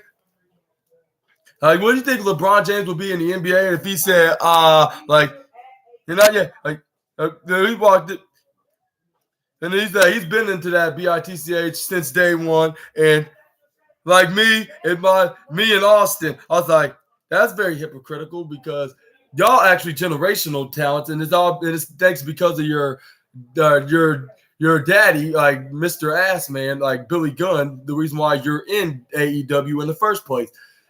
Like, so don't discredit like your father being the reason. Like, but anyway, this is where Colton goes like,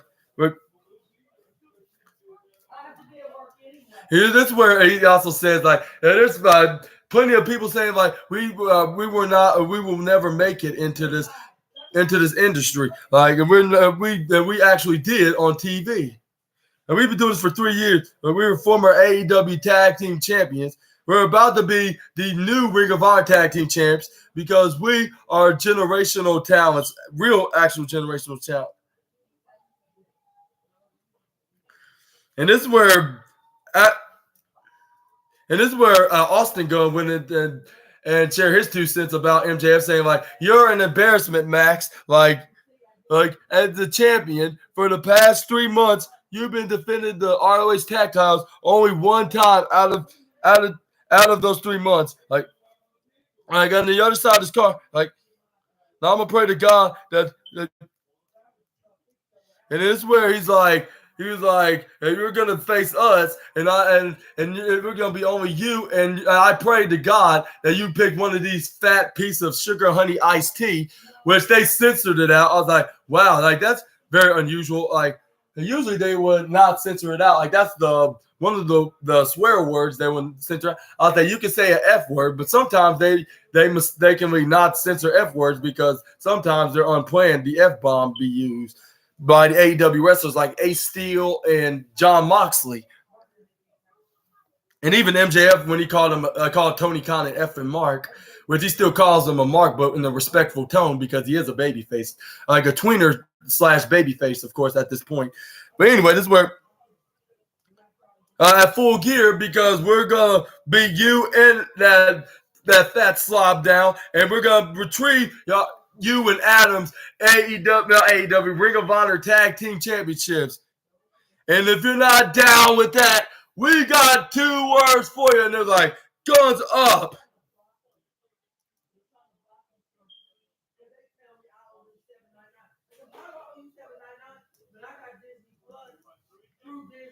Now, who's gonna be MJF's tag team partner replacement for Adam Cole? Do you think it's going to be Max Caster or somebody else totally different?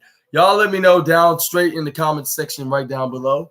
We move on to this backstage promo from Jon Moxley alongside his allied Blackpool Combat Club allied Willer Yuta saying like you're saying that like this is a jungle, like, and this is the BCC's pack of predators with all kinds of examples for young Willer here. Like, if I don't beat the ever piss out of you, Orange Cassidy, like what kind of example would you're setting like for this gig and this division is the international championship. Like, yeah, you may have beaten him once. Like, I'm not sure if you'll beat him again. It depends on what's going to be the outcome, of course. But who do you think is going to win this international championship between the freshly squeezed Orange Cassidy and the former lunatic French?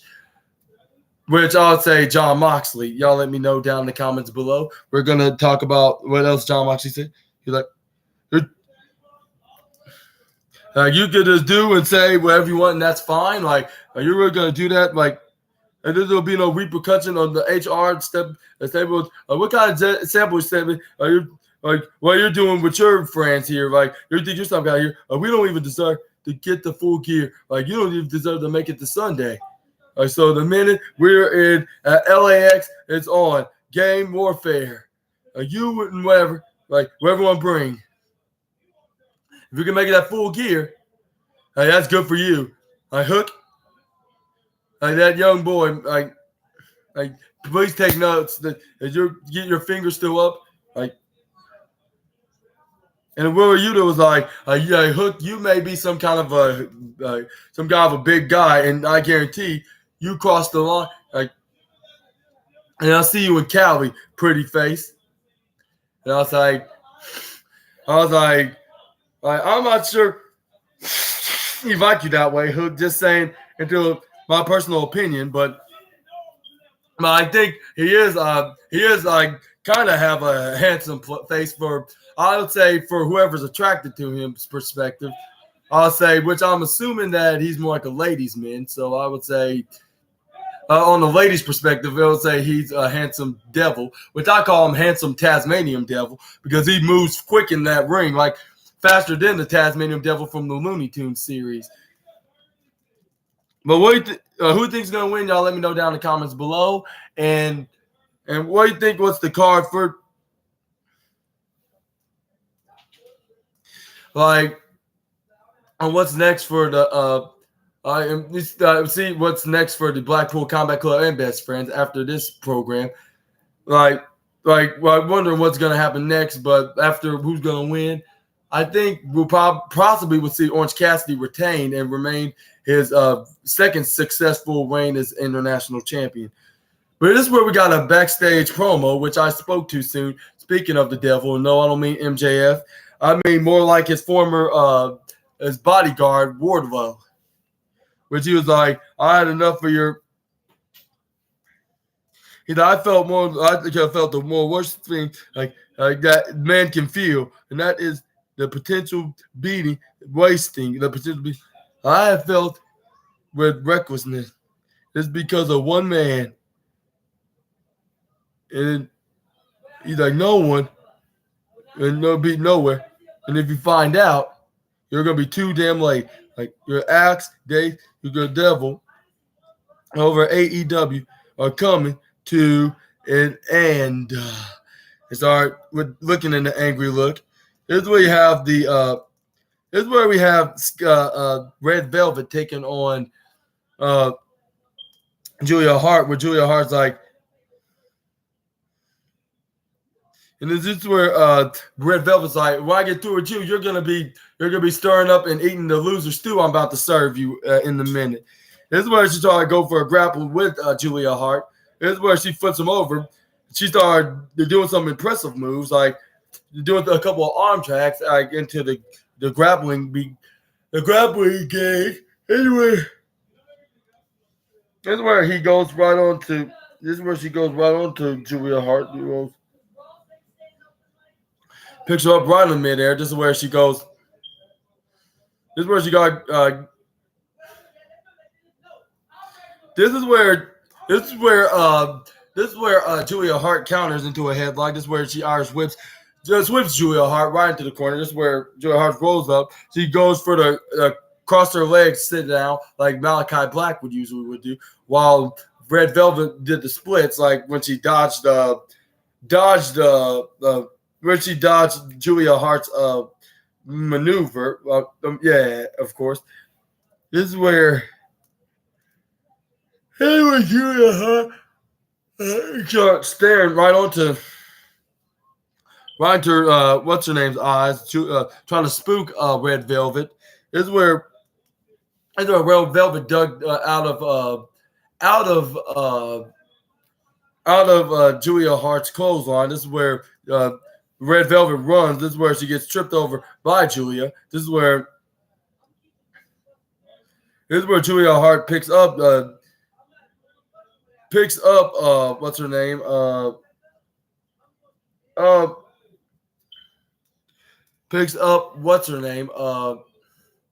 Picks up Red Velvet, start hitting right hands and left hands onto the fist onto Julia Hart's midsection. And then when fans start cheering, this is where she started this is where she started to boot Julia Hart into the face onto Julia Hart. This is where she started squeezing her neck onto her foot. This is where This is where she went around the top rope. This is where she's like, yeah, let's get her. Like this is where she started punching her, doing the 10 seconds beating to the head. This is where the fans are cheering like 1, 2, 3, 4, 5, 6. She gets instantly pushed right onto the symbol that still steps into the top right corner. This is where Julia Hart picks up Red Velvet, slams her back first right into the canvas, start continuing to hit her right into the canvas, taking on the outside, and excuse me. But Julia Hart throws Red Velvet back in the ring. My apologies. Getting a little later than earlier.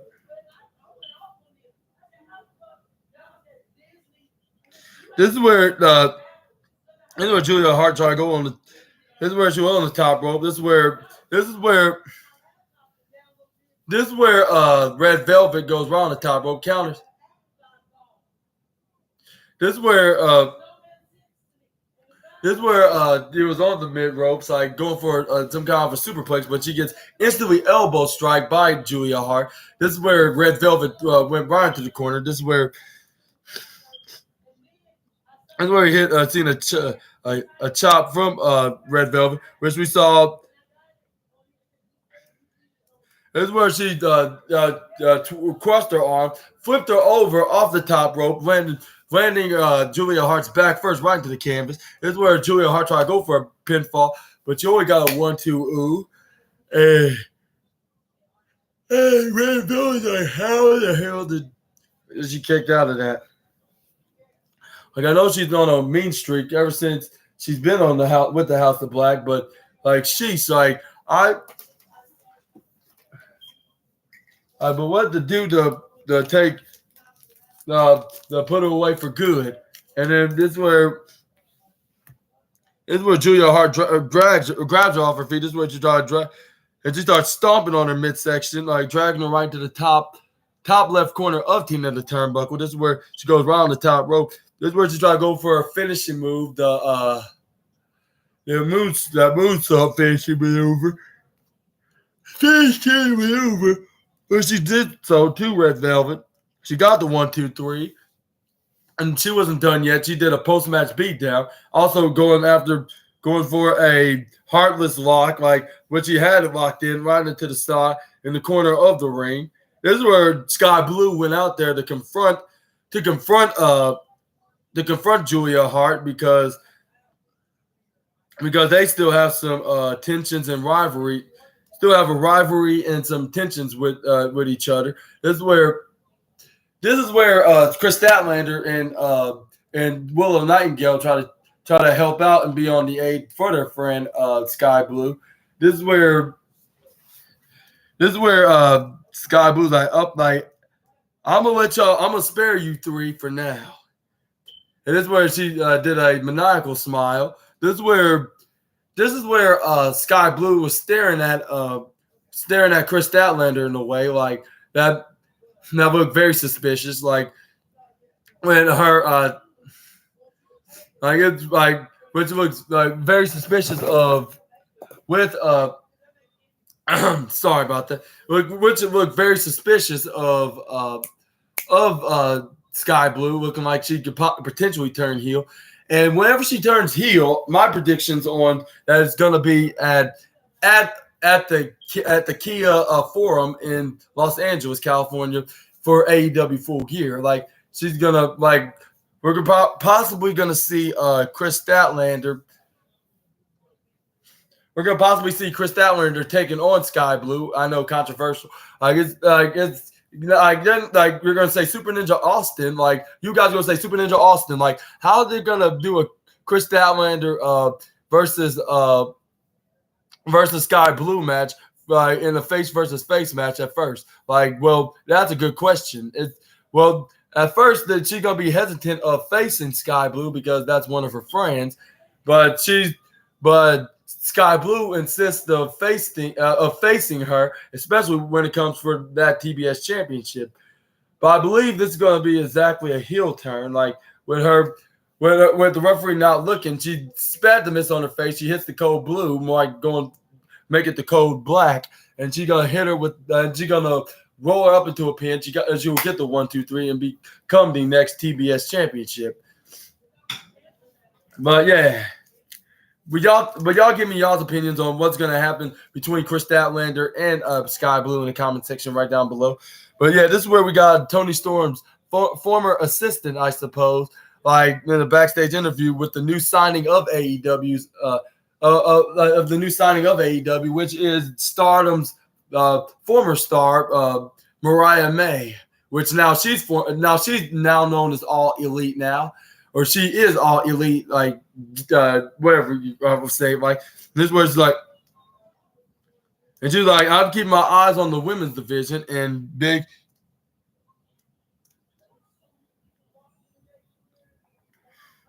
And this is where, now I'm a big fan of yours as well. Like I was like, really, like I hardly see him. Like I hardly see him before he even like I hardly see him on AEW television. Like even on cameos, like before he started being what's her name's manager assistant, Tony Storm's assistant, like with the portraits of Tony Storm segments. But anyways, this is where the guy was like yeah, like really, like you are a fan. And this is where Mariah May was like, yeah, like yeah, like because of Tony Storm. I was like, yeah, of course, like obviously.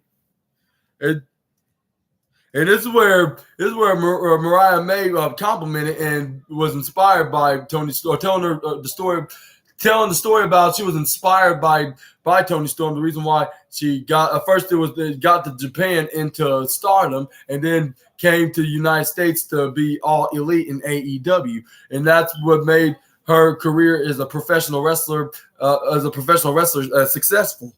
And this is where she was like. Like that's basically the reason why I'm in AEW. And this is where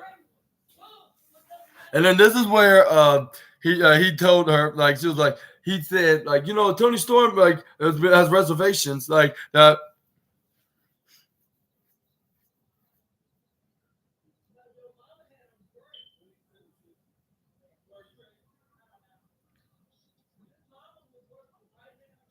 Dan Henders.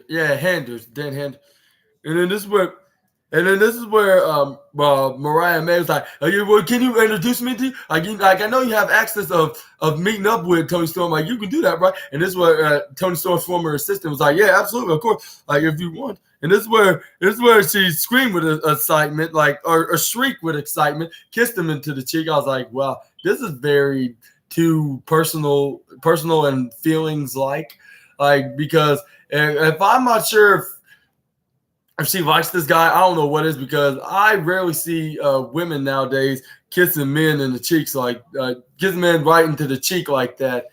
I wouldn't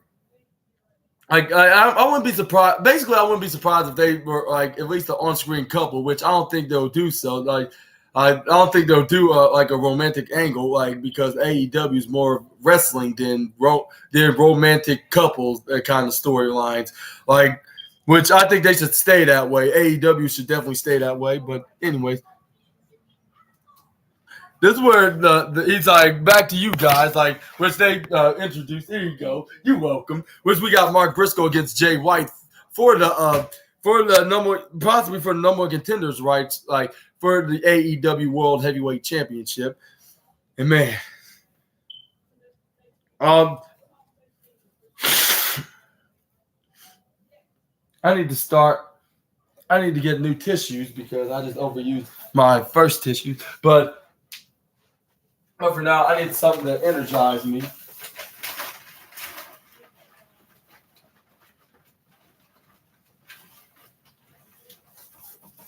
I'm not sure if it's going to be any help, but it's going to keep me awake. My apologies. But yeah, we're going to start off with this match, the main event of the night, which is Switchblade Jay White, like, but he was bringing more of the offense, like him hitting them with slams and boots and punch and pinning them and getting 1-2 oohs. Well,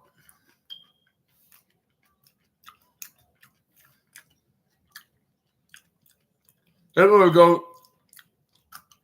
This is Mark Briscoe tried to go for a cover, but only got a 0.9 count. Before the referee can even pin the cover. This is where Mark Briscoe started hitting the more deadliest chops, like probably second to the night, was Gunther.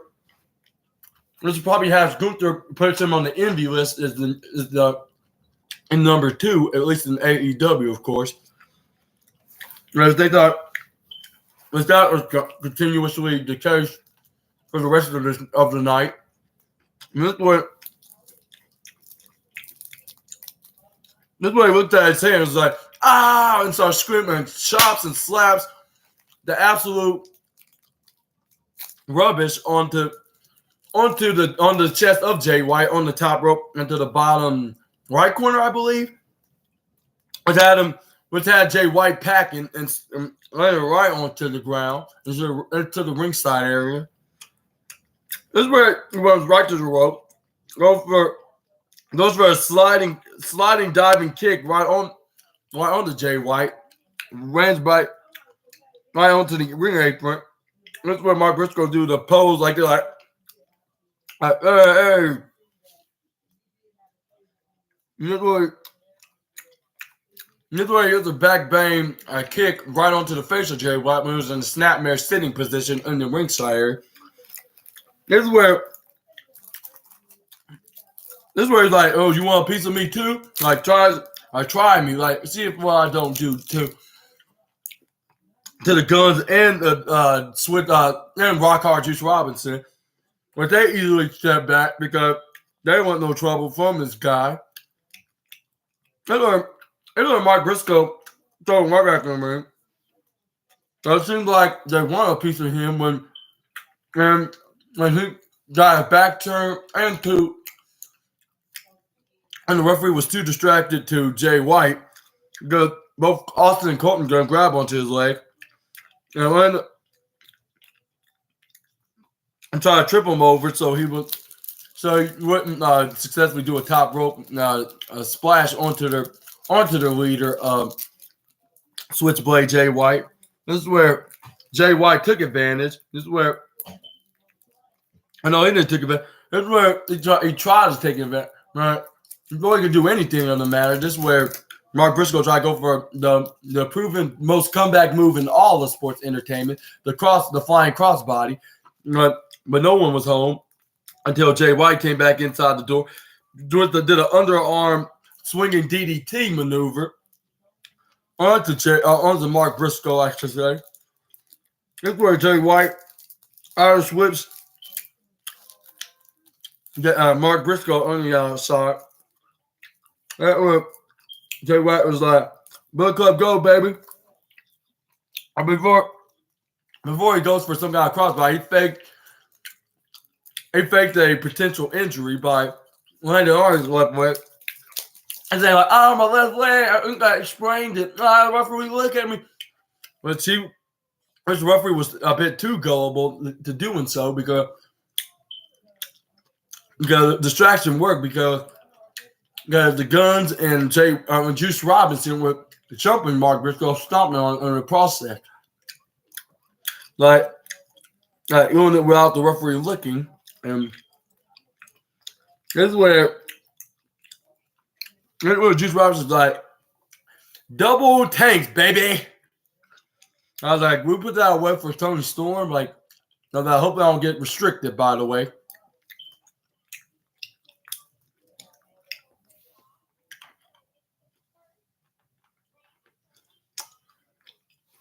But anyway,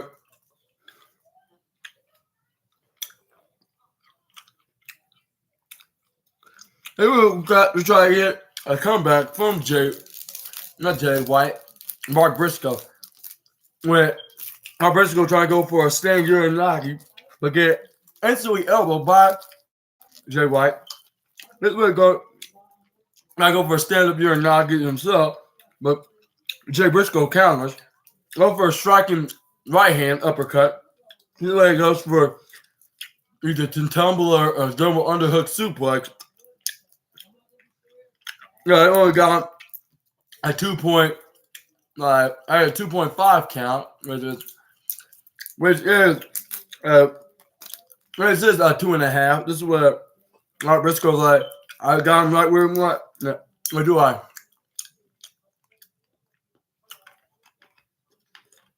This is what everybody's gonna chant for Mark Briscoe.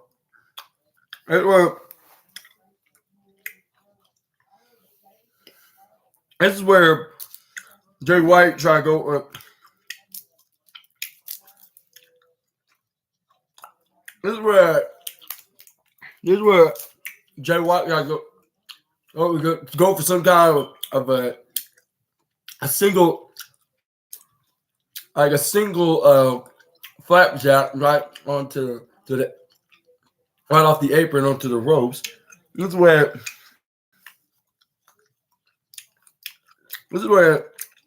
Jay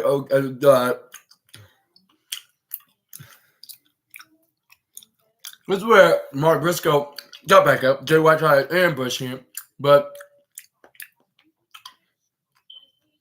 after Jay White dragon screw Jay White's leg right through the canvas, of course.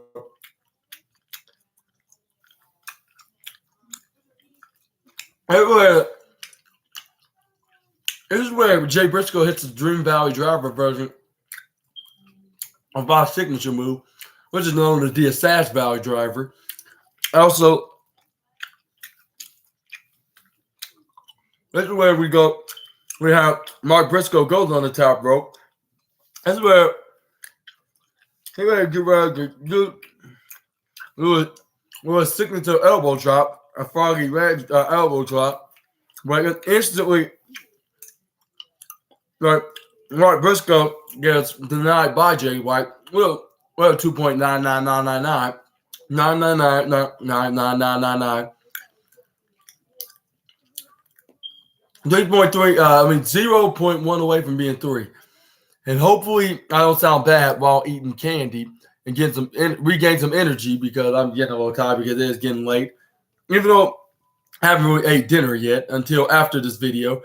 But sorry about that. It's keeping me energized and help me with these allergy issues. But anyways, this is where Mark Briscoe gets him back up in his feet. This is where he tried to go for the tiger, some kind of a tiger driver slam, but this is where Jay White twist out of it, do an underarm twist, spinning Uranagi onto the former Ring of Honor Tag Team Championships. The former Ring of Honor Tag Team Champions, I should say. And what else will happen? Everybody started hitting strikes like lefts and rights and left. With Jay White hitting the sleeper suplex when he ducks right out of the way, like when Jay White tried to go for a clothesline. This is where Jay White gets Mark Briscoe up. This is where it hits another spiking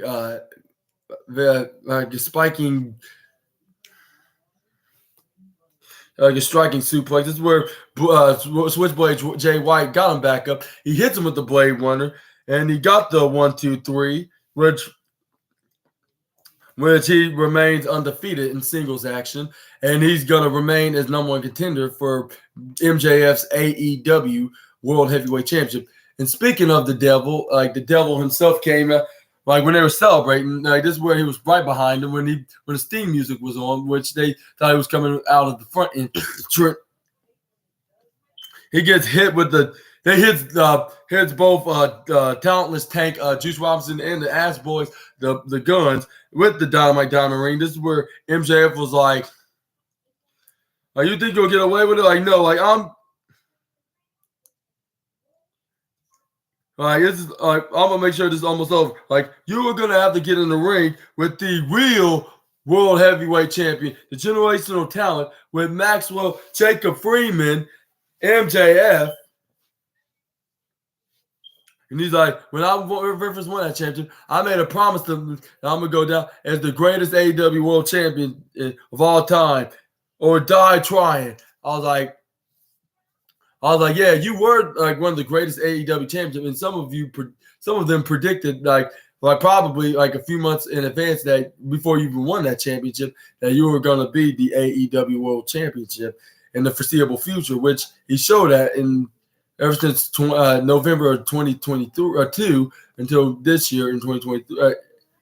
But it looks like you'll remain champion, at least for now, for a good month. But yeah, here's what MJF also state. That's what we're going to deal with, Jay. You are going to have to kill me to beat me. You absolutely understand that? Because I'm not just fighting for me anymore. The first time in my life, I am fighting for everybody who's been on this journey with me since day one.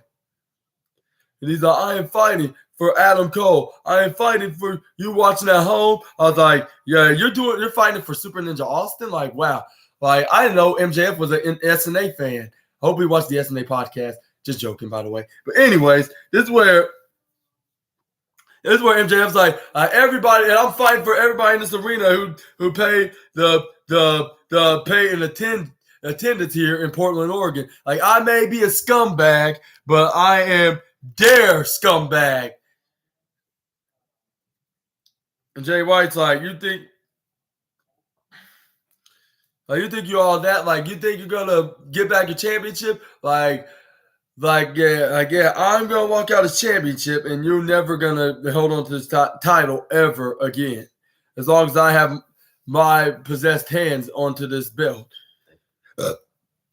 Fans were full-time supporters for the Salt of the Earth. He's like, you're our scum, and and this is where we had some plenty of "you are our scumbag" chants from the fans. This is where MJF was like, you may be the leader of the Bang Bang Gang, the man who's always carrying around a fake little gun. Like, you be able to be the first man to pull that, to pull the MF trigger. And he dropped the microphone. This is where we saw these hooded ninja-like figures attacking the Acclaim, and even on one spot slamming Anthony Bowens right into the plate glass window. And this is where MJF tried to come in and try to say, but I think he was too late. This is where this guy with the devil mask that stole it from MJF. I stole the mask from MJF a couple weeks ago, who attacked Jay White, by the way. A few weeks, there was still the mask from over a month and a half ago, back at the end of September or even early October. I think it was the end of September. But anyways, yeah, the same one. He went on the screen, and everybody was wondering who could it possibly be. In my opinion, could be either. I'll say it could be either Jungle Boy Jack Perry or a what's his name, Jungle Boy Jack Perry or a Wardlow. Even though Wardlow has been making appearances and telling MJF he's gonna take that title front and center, personally, he'll be right up to his face. He wouldn't do nothing cowardly and attack and have some boys. So I think it's or even Adam Cole and possibly the Kingdom. And we possibly will see this be revealed at AEW Full Gear. But I mean, it may not be Adam Cole. It could be, but it depends. But we're gonna see who exactly who this person is, and also stole MJF's mask, and also attacked the Acclaim and Jay White. But only time will tell. My prediction, the way I see this, that we're gonna see a reveal, someone's gonna reveal themselves under that mask as the mystery devil mask that's framing MJF, which that shows MJF is not the guy in the devil mask, because he even admitted on an interview that it's been stolen, and it could be somebody a return or a debut of of a wrestler as a hot, like maybe one of the hottest free agents in AEW. I mean, AEW in professional wrestling that signed with AEW. My bad. This is where he checked on him, but he was too late. Like for him to do. This is where Samoa Joe was like you're running out of friends real quick. I see there, like, and just laughed and walked out of there. And I was like, it could be Samoa Joe, but I don't think it would because he don't look in a heavier side. He looks like in a lean, like in a lean skinny side, if you know what I mean. But yeah, that's how AEW ended tonight. And I'd say 3 matches were my favorite and the top 3 matches of the night. Number 1 going to MJF against Daniel Garcia. 2 young guys bringing out the fight like if they're 10-year veterans that are already in their 30s. But MJF did not even pass 30, let alone Daniel Garcia just turned 22, 23. And they wrestling like if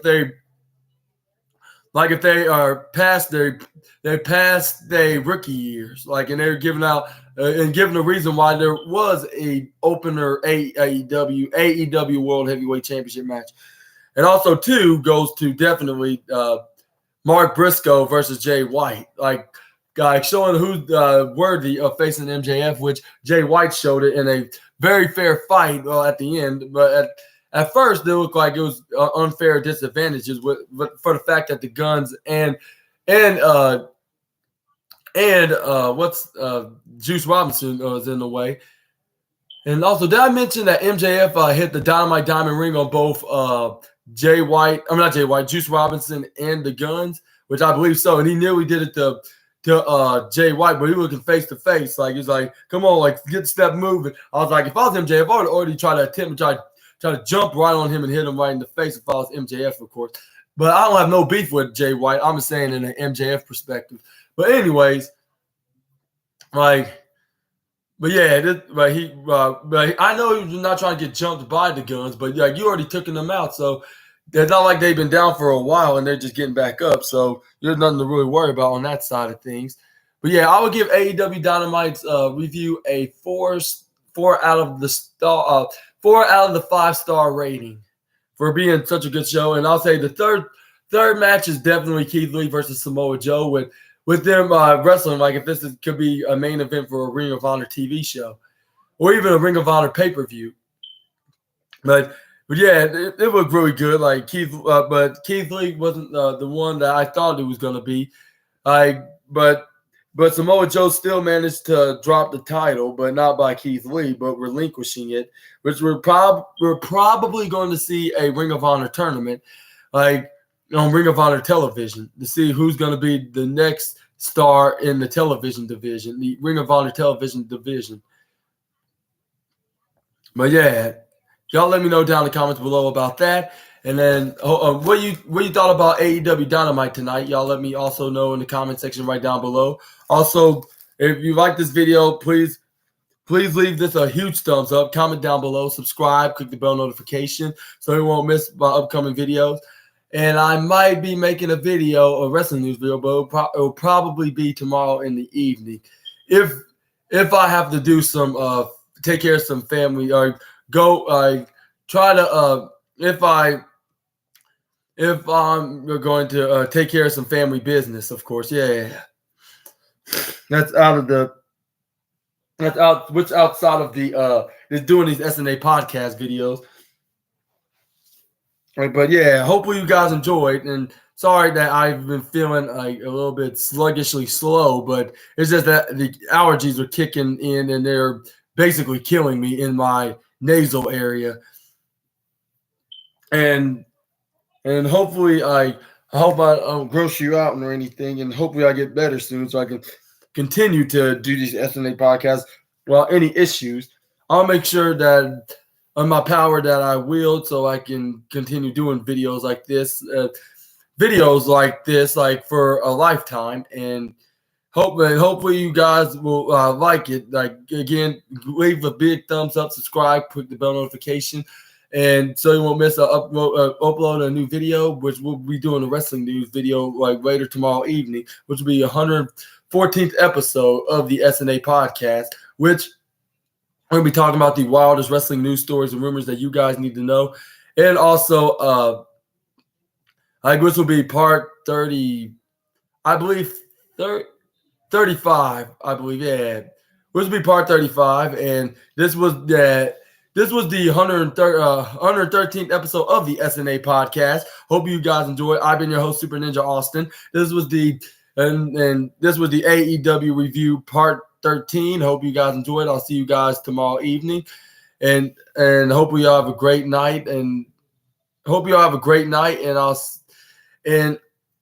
I'll be back with some wrestling news from, I believe, I'll say Sportskeeda. Yeah. But until then, Super Ninja Austin, the assassin, is out of line. Well, not out of line, like in a bad way, but I'll say offline, like off of online, like I'm out of the internet. Y'all get the point. Bye, SNA fans.